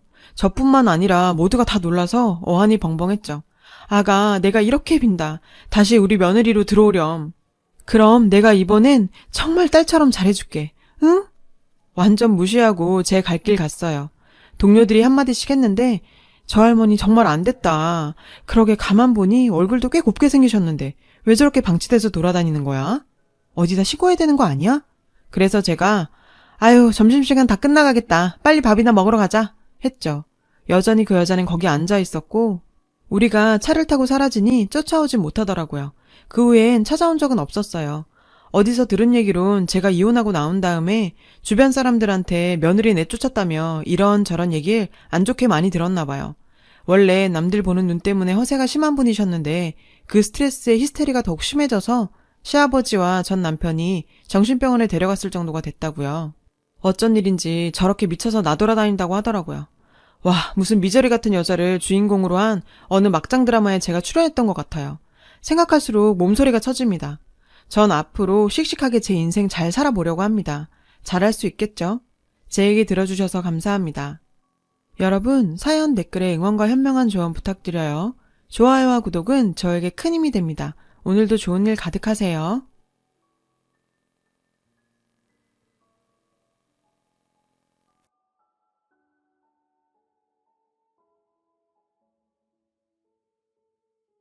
안녕하세요. 사연살롱이에요. 오늘의 사연입니다. 저는 30대 평범한 직장인인 여자입니다.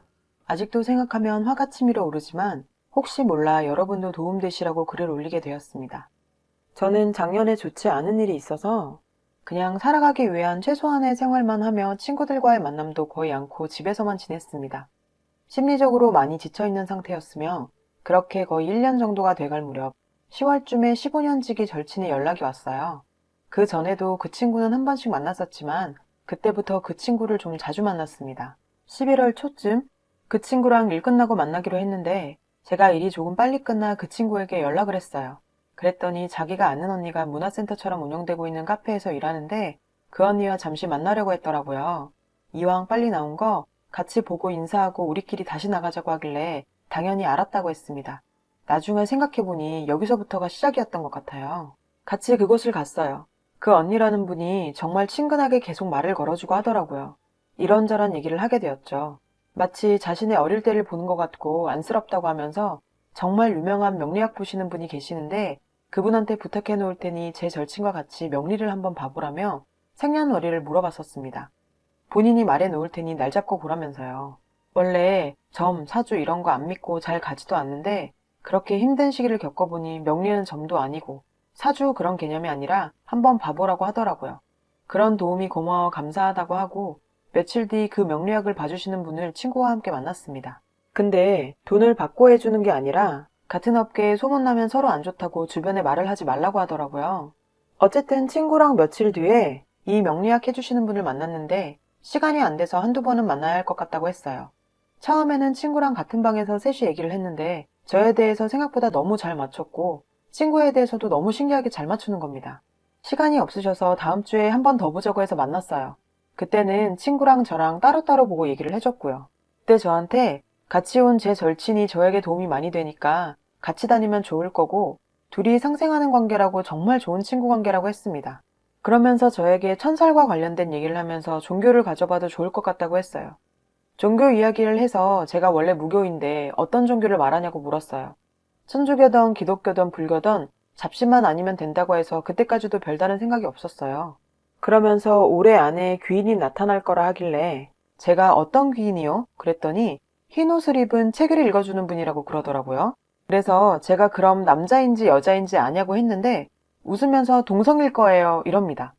그래서 제가 웃으면서 너무 디테일하게 말하니까 정말 소름인데요? 이러곤 별 관심 없었어요. 그냥 그때까지는 명리까지 봐주게 할 수 있었던 친구한테 고맙다 했죠. 친구랑 서로 이런저런 이야기하다가 귀인 이야기도 하다 헤어졌어요. 2주 뒤에 친구가 보자 해서 또 만났습니다. 친구 집 앞에 있는 카페를 가자고 하길래 갔어요. 여기서부터 이제 우연을 가장한 만남들이 시작됩니다. 친구랑 카페에 있는데 한 8개월 전쯤에 친구랑 저랑 술 마실 때 근처에 아는 언니를 소개시켜 준 적이 있어요. 그 언니가 카페로 들어오면서 니네 여기서 뭐해? 이러면서 우연히 카페에서 만난 거예요. 자기가 아는 교수님을 만나기로 했다면서 기다린다는데 기다리면서 저희 자리에서 계속 같이 얘기를 했습니다. 그러다가 그 교수님이라는 분이 오셨어요.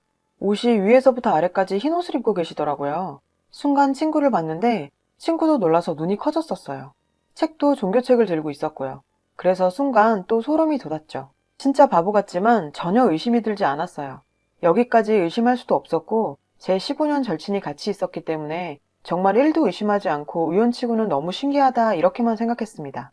그 교수님이 왔는데 그 언니랑 따로 가서 이야기를 하는 게 아니고 자꾸 우리 자리에서 이야기를 하는 거예요. 근데 그냥 의심 없이 친구랑 그 언니랑 오래 만났고 교수님도 저희랑 얘기하는 게 즐겁다고 했어요. 좀 이야기하다 둘이 이제 가봐야겠다고 하고 나갔습니다. 근데 교수님이 심리학과 교수님이었어요. 제 친구가 요즘 안 좋은 일이 있다고 해서 그 교수님에게 자기 심리 상담 좀 부탁드릴 수 있냐 했습니다. 처음엔 그 심리 상담을 같이 할 생각이 없었지만 저도 그때 심리적으로 힘들었으니 같이 해보자 했어요. 그래서 며칠 뒤에 또 친구랑 같이 그 교수님을 만났습니다. 그때 했던 게 나무, 집, 뱀, 사람, 해, 달, 호수 등등 그림 그리기와 또 무슨 성격 관련해서 한 것 같은데 그때 결과는 다시 만나서 얘기해주겠다 하고 헤어지고 며칠 뒤 또 만났어요. 그때는 이제 여기까지만 만나고 더 이상 그분을 볼 일이 없다 생각했죠. 만나서 결과와 이런저런 것들을 얘기하면서 둘 다 마음에 상처가 많다면서 심리치료 중에서 경서, 그러니까 성경이죠. 그걸 가지고 하는 방법이 있는데 해볼 거냐고 물었어요. 아무나 할 수 없는 거라면서 도움이 돼주고 싶다고. 경서가 뭐 유교, 불교, 성경 다양하지만 성경이 더 많이 알려져 있고 종교적으로 하는 게 아니라 그냥 이 경서를 통해 본인들이 얼마나 소중한지 알게 해주는 프로그램이라고 설명합니다. 영성지능 SQ랑 이런저런 얘기를 하면서 한번 해보겠냐고 물어보더라고요. 본인이 시간이 안 돼서 한 2, 3개월만 볼 수도 있다 해서 그 정도의 시간이면 제가 괜찮을 것 같아 처음에 망설였지만 한번 해본다고 했죠. 전 성경으로 한다기에 그냥 성경에 나와 있는 좋은 구절을 인용해서 그 사람의 가치가 소중하다는 걸 깨우쳐 주려고 하는 심리 프로그램 정도로 생각해서 별 의심 없이 한다 했습니다. 그리고 다시 한번 말했듯이 제 옆엔 15년지기 절친이 있었으니까요. 그리고 나서 11월에는 일주일에 2번을 보자 하고 12월부턴 3번 정도를 보자 했어요. 어차피 뭐 2, 3개월 정도만 해주신다 했으니 그때부터 친구랑 같이 일주일에 2번 정도 봤는데 처음에는 바로 성경으로 안 했어요. 좋은 이야기를 많이 해주시고 좋은 영상도 보여주시고 그냥 이런저런 이야기를 했습니다. 그래서 정말 좋은 말을 많이 해주고 하길래 고마운 마음과 함께 믿게 되었죠. 12월 초쯤에 이제 본격적으로 성경으로 해보자며 고마우면 밥이나 사 장난식으로 말하시길래 제가 먼저 감사하니 밥 사드린다고 했고 친구랑 같이 그 교수님 계시는 주변에 밥집 가서 밥을 먹었습니다. 다 먹고 근처 커피숍을 가려는데 거기서 우연을 가장한 만남이 또 그 교수님이랑 친구랑 가고 있는데 교수님한테 전화가 오더라고요. 이 교수님을 소개시켜준 그 언니였어요. 자기도 그쪽에 친언니랑 같이 있다고 합니다. 자기 친언니가 심리학과를 전공했는데 요즘 그쪽으로 좀 힘든 일이 있다네요. 이 교수님한테 조언 좀 구할 수 있냐고 묻는다길래 저희가 가는 카페로 오라고 했죠. 그렇게 해서 저 친구, 교수, 교수를 소개시킨 언니, 그 친언니까지 5명이서 같이 보게 되었습니다. 어차피 제 친구랑 교수님을 소개시킨 언니는 원래 알던 사이였고 뭐 상관없으니 같이 이런저런 얘기를 했죠. 그 친언니가 그 교수님이랑 심리학과나 뭐 현재 심리상담을 해주면서 겪는 고충 이런저런 얘기를 하더라고요. 자기도 그 NLP를 같이 들을 수 있냐고 부탁해서 그 교수가 저랑 친구에게 같이 들어도 상관없냐고 물었어요. 그래서 그 언니까지 오게 됐죠. 본격적으로 성경으로 시작할 때 셋이 같이 하게 된 거예요. 처음에는 진짜 전혀 이상한 것도 없었어요. 좋은 구절 읽어주면서 너희는 소중한 존재다 말하길래 솔직히 마음의 위안도 됐고 친구랑도 정말 좋은 분인 것 같다 했습니다. 2번째 성경으로 했을 때는 종교라는 단어를 한자로 쓰면서 능수능란하게 성경에 대해 풀어나가더라고요. 인문학 같은 거 해주면서 유교, 불교, 기독교 있는데 누가 어쩌고 저자고 이런 것까지 설명하면서 3번째 정도 들었을 때 어느 순간부터 성경은 하나님, 즉 신이 저자이며 대피를 한 자들이 사도선지인데 35명이라 어쩌고 저쩌고 전도하는 느낌이 강하게 들더라고요. 그 교수님 집 앞에서 셋이 이런저런 얘기를 했는데 제 친구도 그렇고 그 언니도 그렇고 일단 더 들어보고 아닌 것 같으면 그만두겠다고 저는 무교라 성경을 잘 모르니 이상한 점을 알려달라 했죠. 그리고 같이 제 차를 타고 친구를 집에 데려다 주면서 의심 가는 부분을 몇 개 말했습니다. 그랬더니 친구는 자기는 자기가 판단해 보겠다며 아직 이상한 것이 없었다고 했어요. 그 교수가 이상한 말을 하면 자기가 먼저 안 한다고 말하겠다고 하고 나니 저는 또 거기서 의심을 접었습니다. 근데 정말 신기한 게 그 다음날 가면 제가 친구에게 의심스럽게 말했던 부분을 그 교수가 정말 자연스럽게 술술 말하는 겁니다. 정말 우연히 그 말이 나온 것처럼 해서요. 그래서 제가 친구에게 집에 갈 때 저 교수 나한테 도청장치 달았나? 내가 말하지도 않았는데 어떻게 알지? 이랬어요. 친구는 뭐 심리상담 해주면 공통적으로 궁금한 부분이 있으니까 그런 거겠지? 이래서 진짜 또 바보같이 의심을 안 했습니다. 저도 진짜 심리적으로 많이 약해 있었던 것 같습니다.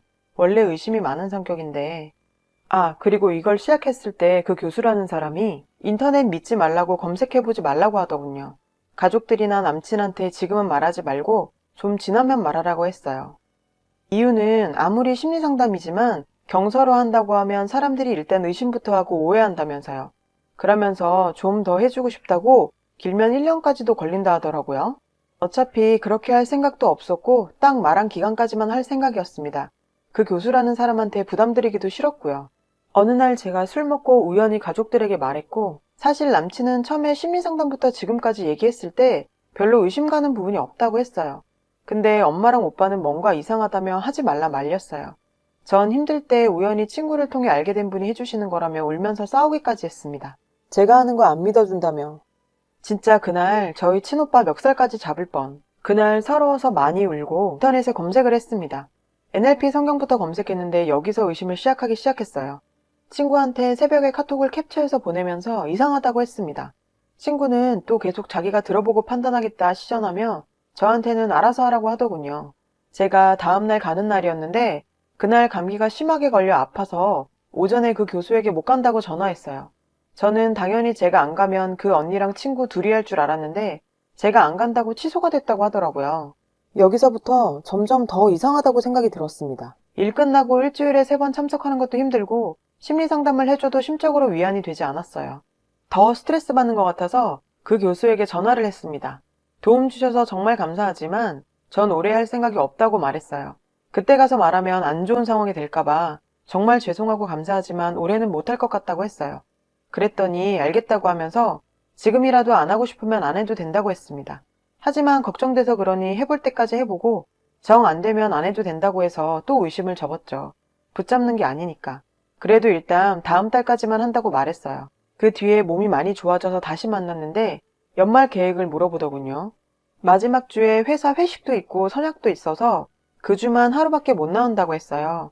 그랬더니 성경을 일주일에 한 번 들을 게 아니라며 평일에 하루밖에 안 되면 주말이라도 하루 잡아서 해주겠다고 강조했어요.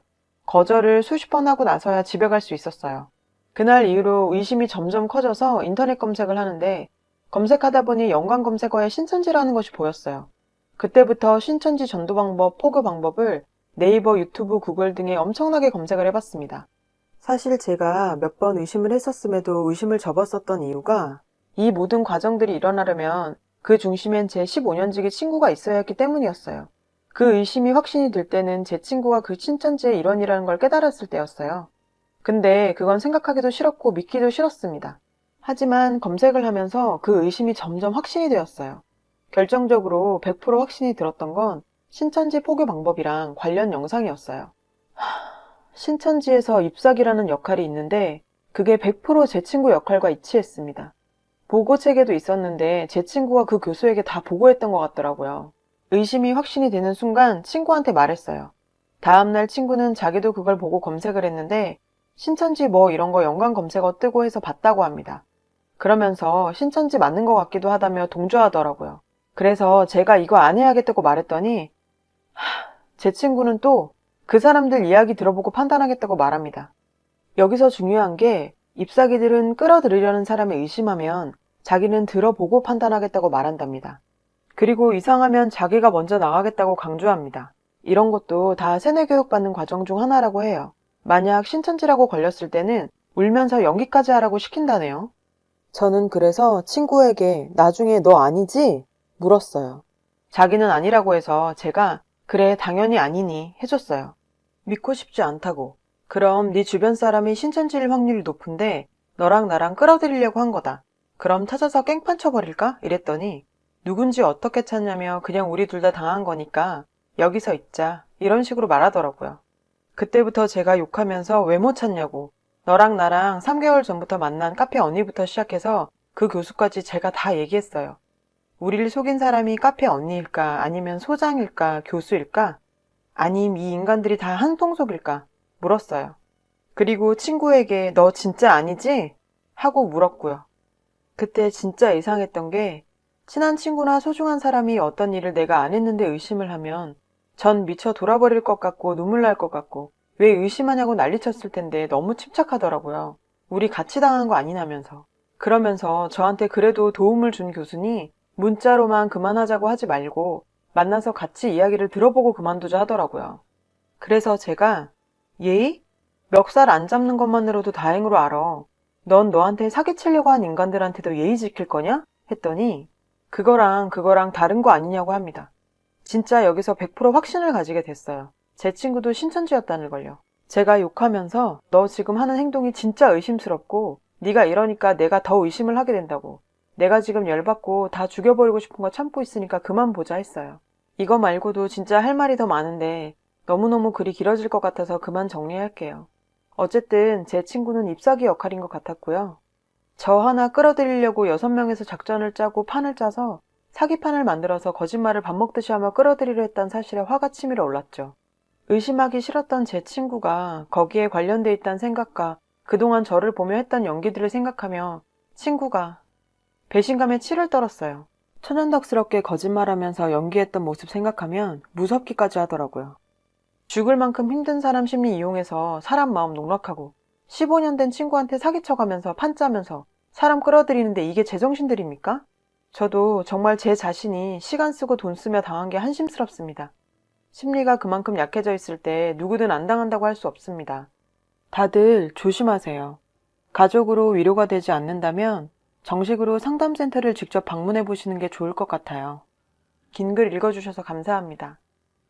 여러분, 사연과 댓글에 응원과 현명한 조언 부탁드려요. 좋아요와 구독은 저에게 큰 힘이 됩니다. 오늘도 좋은 일 가득하세요.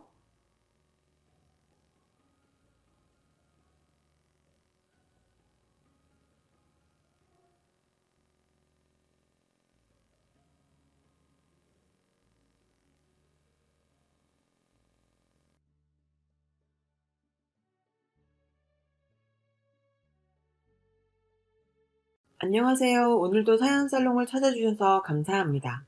진짜 드라마에서나 보던 상황이 현실이 되어버린 20대 후반 여자예요.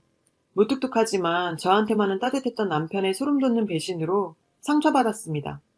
저는 간호대를 나왔어요. 졸업하면 누구나 꿈꾸는 나이팅게일이 되어보겠다고 생각했죠. 종합병원에 취업을 하면서 남편을 만나게 됐어요. 남편은 소아과 의사로 병원에서 돌부처로 불릴 만큼 무뚝뚝하고 심하게 말하면 사회성이 떨어지는 노총각 의사였어요. 그래서 소아과 간호사로 가면 속 답답해 죽는다는 소문이 돌 만큼 우리 병원 간호사들의 기피과 중 하나였는데 뭐 갓들어온 병아리 간호사에게는 선택권이란 있을 수가 없었고 악명 높은 소아과로 배치됐죠. 남편과의 첫 만남은 정말 아무리 짜도 물 한 방울 나오지 않을 만큼 무미건조했어요. 첫 직장에서 굳이 따지자면 상사라고 할 수 있는 남편에게 저는 최대한 밝은 모습으로 인사했습니다. 안녕하세요, 선생님. 이번에 소아과에 배치된 신입간호사 김지연입니다. 네. 남편의 대답은 네 한마디뿐이었습니다. 그렇게 시작된 소아과 생활은 정말 하루하루가 어떻게 가는지 모를 정도로 바빴고 누구나 겪는 신입 간호사에 대한 괴롭힘으로 힘든 나날을 보내고 있었습니다. 그리고 정말 남편은 소문대로 돌부처 그 자체였어요. 네, 아니요, 뭐뭐 하세요. 남편에게 2달간 들은 단어의 대부분이 저 3개였고 남편과 30초 이상 대화해본 적이 없을 정도였으니까요. 그렇게 서먹한 관계로 지내던 어느 날 스케줄 전달을 하기 위해 남편의 진료실로 들어갔는데 정말 그 돌부처로 불리는 인간이 맞나? 싶을 정도로 낚시 영상을 보면서 해맑게 웃고 있더라고요. 저는 작은 낚시터를 운영하는 집안의 맏딸로 어릴 때부터 낚시터에 오는 아저씨들에게 훈수를 둘 만큼 낚시라면 빠삭한, 어쩌면 그쪽에서 보기 드문 여자였죠. 저는 그 모습에 용기 내서 한마디 거들었어요. 선생님, 보시는 영상의 방법보다는 이렇게 하는 게 민물낚시에는 좀 더 나아요. 지연 씨가 그걸 어떻게 알아요? 아, 저희 아버지가 낚시터를 하시거든요. 그래서 어릴 때부터 낚시터에 살아서 좀 알아요. 뭐 모르는 거 있으면 물어보시면 제가 아는 한 알려드릴게요. 그렇게 남편과 처음으로 여러 단어가 섞인 대화를 나눈 이후 남편은 심심하면 저를 불러서 낚시 이야기를 물어봤고 쉬는 날도 같이 맞춰서 같이 낚시를 가기도 할 만큼 저희는 낚시를 주제로 급격히 친해지게 되었습니다. 하지만 마냥 좋다고만 할 수 있는 일은 아니었어요. 병원에서 신입 간호사가 병원 오자마자 꼬리쳐서 의사 꼬신다고 소문이 났고 선배 간호사들은 그 모습을 난이 꼽게 여겨 괴롭힘이 점점 심해졌어요. 정말 간호사를 그만하고 싶을 만큼 힘들었습니다. 그 후에도 선배들의 괴롭힘은 계속되었어요. 선배들은 자신이 할 일들을 저에게 맡겨놓고 제대로 못했다며 저를 간호사실로 불러서 괴롭히기도 했죠. 야, 정신머리 났어? 간호사가 장난처럼 보여? 그래, 그래. 신입 주제에 의사 꼬신다고 바쁘겠지. 병원 오자마자 여우처럼 꼬리나 치고 다니니 이런 실수를 하지. 야, 네가 아무리 그래봐라. 의사들이 간호사를 진짜 사랑할 수 있나? 그래, 그것도 신입이 꿀 수 있는 꿈이긴 하다. 저는 아무 말도 변명도 못하고 억울해서 눈물이 뚝뚝 떨어지더라고요. 그때 간호사실 문이 열리더니 남편이 들어왔어요. 저기, 제가 지연 씨 좋아해서 그러는 거니 다들 오해하지 마세요. 지연 씨, 나오세요. 남편의 갑작스런 고백에 정말 가슴이 심쿵 하는 순간이었죠. 그 후 남편은 사실 저를 좋아하고 있었다면서 진지하게 한번 만나보지 않겠냐며 제안했고 저희는 커플이 되었습니다. 그리고 저도 간호사 경력이 차게 되면서 선배들의 괴롭힘도 차차 줄어들었고 소아과에서 일반 외과로 과도 이동했어요. 그렇게 2년간 만나면서 서로에 대해 알게 되었는데 돌부처라며 그렇게 무뚝뚝한 사람인 줄만 알았던 그는 제 앞에서 애교도 떨고 전혀 다른 모습을 보여줬고 저희는 2년간의 연애를 마치고 결혼하게 되었습니다. 남편과의 신혼생활은 그야말로 꿀이 뚝뚝 떨어질 만큼 행복했어요. 간호사 직업 특성상 교대 근무가 많았던 저는 병원에서 밤을 보내는 날이 많았음에도 불구하고 결혼한 지 2달 만에 아이를 가지게 되었어요. 배가 불러오면서 잠깐 병원을 휴직하고 집에서 쉬면서 출산 준비를 했습니다. 여전히 남편은 병원에서 돌부처로 불렸지만 저에게만큼은 애교덩어리 남편이었어요. 아이를 가진 후에는 사람이 이렇게 자상해도 되나 싶을 정도로 헌신적이었어요. 제가 입덧부터 심해서 아기를 가지고는 정말 많이 힘들었어요.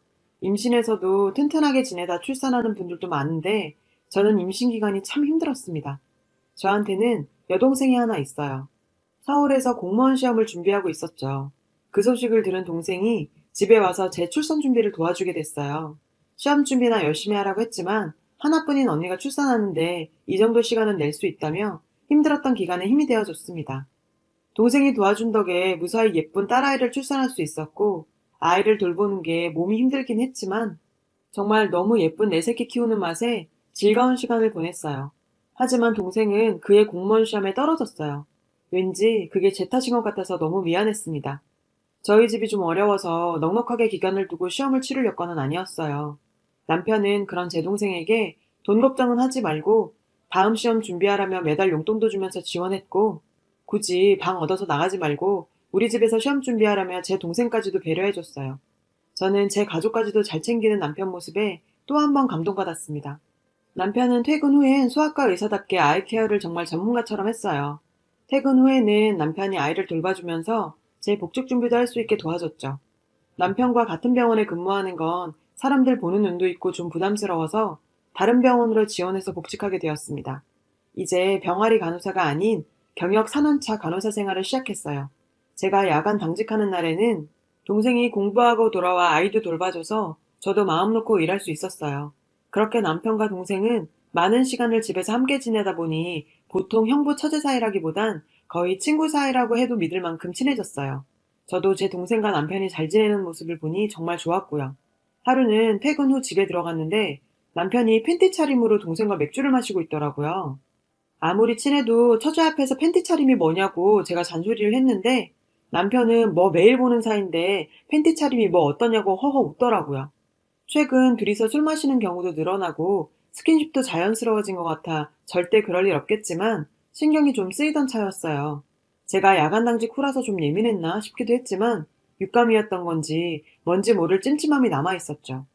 동생이 집에 들어와서 산지 6개월 정도 됐을 무렵 어느 날 제가 야간 근무하고 퇴근해서 아침에 집에 왔을 때 남편은 오늘 진료 후에 병원에서 세미나 준비할 게 있어서 집에 못 들어올 것 같다며 기다리지 말고 자라고 말하고 출근했어요. 저는 곧 남편의 생일도 있고 전 직장 동료들도 오랜만에 볼 겸 낮 동안 아이 봐주는 이모님과 남편을 위한 서프라이즈를 준비했어요. 남편이 좋아하는 초밥에 커피도 잔뜩 준비해서 저녁에 병원을 방문했죠. 출산 이후 처음 방문하는 거라 다들 반갑게 맞이해 주셨고 출산하고 더 예뻐졌다며 비결이 남편 사랑이냐는 농담도 하고 힘들고 많이 울었던 첫 직장이지만 오랜만에 보니 다들 반갑고 친정에 온 느낌이라 좋은 시간이었습니다. 그런데 소아과에서 같이 근무하던 선배가 이상한 말을 했어요. 선생님 어제 세미나 끝내고 하루 쉰다고 오늘 오픈하셨는데 내가 잘못 알았나? 순간 머리가 띵해지더라고요. 분명 오늘 아침에 출근했고 세미나 준비 때문에 못 들어온다고 했었는데 세미나는 끝났고 오늘 오프라고? 차마 모르고 왔다는 소리를 할 수 없었던 저는 알죠, 알죠. 선생님들 보러 온 거죠. 남편 집에 잘 쉬고 있어요.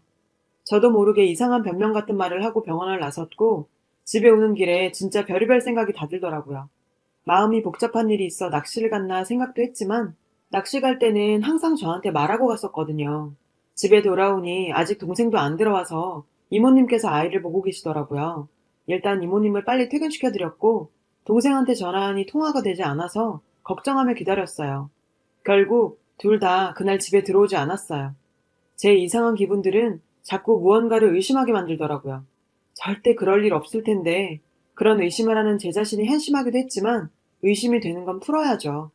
다음날 티내지 않고 남편에게 전화했어요. 자기 어제 세미나 준비 잘했어? 병원에서 하루 종일 있는다고 고생했네. 집에 초밥 만들어놨으니 먹고 쉬어. 응, 어제 세미나 준비 잘 끝냈어. 오랜만에 세미나 준비하니까 피곤하더라. 퇴근하고 봐. 너무 아무렇지도 않게 거짓말하는 남편의 모습에 저는 굳이 열려고 하지 않았던 판도라의 상자를 열 수밖에 없었습니다. 남편 차의 블랙박스를 확인했는데 남편이 정차하고 누군가를 기다리고 있었고 잠시 뒤 여자가 차에 탔는데요. 바로 제 동생이었어요. 그 둘은 어디론가 가고 있었고 그 둘의 대화는 제 귀를 의심하게 할 만큼 충격적이었습니다. 형부, 언니한테는 뭐라고 하고 나왔어요? 세미나 준비한다고 했지 뭐. 걱정하지 마. 네 언니 그런 걸로 의심 안 해. 아, 빨리 받아보고 싶다. 형부 속 쪄서 자고 갈 거죠? 응, 오늘 병원서 밤샌다고 했으니까 자고 들어가도 괜찮아. 오늘 밤에 각오해. 아, 뭐야 형부, 은큼하게. 도대체 이게 무슨 소린지 속초는 뭐고 자고 가는 건 또 무슨 소리지? 왜 나한테 말도 없이 내 동생이랑 속초를 간 건지. 내가 모르는 사이에 둘 사이에 무슨 일이 있었던 건지 정말 보고도 믿을 수가 없었어요. 블랙박스에는 팔짱을 끼고 호텔로 함께 들어가는 둘의 모습도 찍혀 있었고 그걸 보는데 손이 덜덜 떨리고 정신을 놓을 지경이었습니다. 도대체 둘이 어떻게 이런 상황까지 온 건지 결국 집 거실에 설치된 아이 확인용 CCTV까지 돌려보게 됐죠. 아마 그동안 제 스스로 믿고 싶지 않아서 확인하고 싶지 않아서 안 돌려본 건지도 모르겠습니다. 둘은 제가 야간 근무 때마다 거실에서 술을 마시면서 놀고 있었고 점차 최근으로 올수록 스킨십 강도는 진해지더니 심지어 거실에서 성공회까지 가지고 있더군요. 옆방에선 우리 아이가 자고 있었을 텐데 말이에요. 어떤 생각도 들지 않았어요. 아무것도 모르고 해맑게 웃고 있는 우리 딸을 보자 눈물이 왈칵 쏟아졌고 아이를 안고 한참 울고 나니 오히려 마음이 편해지더라고요. 저를 농락한 이 년놈들을 용서할 수가 없었습니다. 한 3, 4일 정도 지났을까요? 제가 야간 근무인 날 병가를 내고 집으로 갔고 여전히 남편은 속옷 차림으로 제 동생과 TV를 보고 있더라고요. 갑작스런 저의 귀가에 둘은 놀란 눈치였고 마치 불륜 현장이라도 들킨 양 옷을 주섬주섬 주워 입더라고요. 언니, 오늘 야간 근무 아니야? 왜 이 시간에 집에? 마치 못 볼 거라도 본 듯한 동생의 반응에 저는 동생의 귀싸대기를 때려버렸어요. 남편은 저보고 왜 이러냐며 처제가 뭐 잘못한 거 있느냐며 깜짝 놀라서 저를 막았어요. 야, 이 개새야. 너는 세미나 준비한다는 놈이 전현하고 속초를 놀러 가냐? 언제까지 내가 바보처럼 모를 거라고 생각했니? 아, 아니, 그게 아니라 처제가 시험도 다가오고 마음도 싱숭생숭하다고 해서 바람 쐬주러 간 거지. 딴에는 그 순간에도 변명거리를 찾아서 주절되는 남편의 모습이 가증스럽더라고요. 끝까지 변명을 해대는구나. 너는 처제가 마음이 싱숭생숭하면 같이 놀러가서 호텔 가냐? 아주 팔짱 끼고 난리도 아니더만. 너희 여기 거실에 CCTV 있는 거 모르니? 둘 다 바보야? 너희가 거실에서 무슨 짓을 한지 여기 다 찍혀 있어. 그거 알아? 너희가 더 잘할 텐데. 그제야 모든 상황이 파악한 듯한 동생은 모든 걸 제 남편 탓을 하기 시작했어요. 언니, 그게 아니라 형부가 그런 거야. 나는 그럴 생각 없었어. 형부가 자꾸 용돈 주면서 언니한테 말하지 말고 성욕만 같이 풀자고 그래서 술결에 나도 모르게 그런 것 뿐이야. 처제, 그게 무슨 말이야. 처제가 먼저 요즘 적적하다며 술 마시자고 했잖아. 용돈 달라고 저녁마다 야한 옷 입고 꼬실 게 누군데 그걸 나한테 덮어씌워? 저를 앞에 두고 둘은 서로 싸우기 시작했어요. 정말 바닥을 보여주더군요. 그 모습을 더 보는 건 참 세상 기막히고 역겨워서 일단 두 인간 모두 집에서 내쫓아버렸어요. 남편은 자기가 순간 눈이 돈 것 같다면서 아이를 봐서라도 한 번만 용서해달라면서 집 현관 앞에서 무릎 꿇고 용서를 빌었지만 자기 딸을 바로 옆방에 재워두고 처제와 그 짓거리를 한 남편과는 아이를 봐서라도 저런 인간과 더 이상 살면 안 된다는 생각이 들었어요. 이혼 소송 준비를 했습니다. 동생에게는 상간녀 위자료 소송을 걸었어요. 이런 와중에 제가 더 상처받고 기가 막힌 건 친정 부모님의 태도였습니다. 동생을 불륜 상간녀로 만들고 싶냐며 네가 언니로서 용서를 하라더군요. 오히려 저에게 독한 년이라면서 소송을 취하할 것을 요구했어요. 제 입장에선 지금 지 언니 남편이랑 노란한 년을 간통죄가 없어져서 감옥에 못 집어넣는 게 아쉬운데 부모라는 인간들이 하는 소리가 언니로서 봐줘라. 정말 내 부모니까 조금 남아있던 온갖 정이 다 떨어지면서 부모님 얼굴 꼴도 보기가 싫어졌어요. 저 맞이랍시고 대학 다닐 때부터 알바하면서 학비 충당했고 친정의 생활비며 용돈, 동생 학원비까지 다 지원하며 살아왔는데 막상 이런 일 터지니 제 상처를 보듬어줄 생각은 안 하고 네가 언니니까. 평생 부모가 저런 식이었으니 제 삶이 책임감으로만 가득했나 봐요. 그때 깨달았죠. 다 필요 없는 거였어요. 모든 지원을 중단하고 부모님의 연락도 끊었죠. 그제야 친정엄마는 갑자기 생활비를 끊으면 우리가 어떻게 생활하느냐며 동생 공무원 시험이고 뭐고 머리 빡빡 밀어서 집에 가둬놨다고 제발 위자료 소송이라도 취하해달라면서 이제 와서 싹싹 빌더라고요. 호의가 계속되니 걸린 줄 아는 건 나를 낳은 부모라도 같았나 봅니다. 저는 용서라는 그걸 할 만큼 마음의 상처가 치유되지 않을 것 같아요. 결국 동생은 공무원 시험 포기하고 제 위자료 갚기 위해 공장에 다니고 있어요. 남편은 지금 살고 있는 집을 주기로 했고 아기 양육비와 생활비를 매달 지원하기로 했습니다. 병원에선 처제와 바람나서 저와 이혼했다는 사실이 소문나면서 돌부처가 타락했다며 사람들이 입방하여 오르내렸죠. 제가 죽이지 않아도 사람들이 그렇게 사회에서 매장시키는 모습을 보니 통쾌하기까지 했어요. 안 그래도 사람들과 부침성이 없었던 사람이라 결국 병원을 그만두고 지방으로 내려갔어요.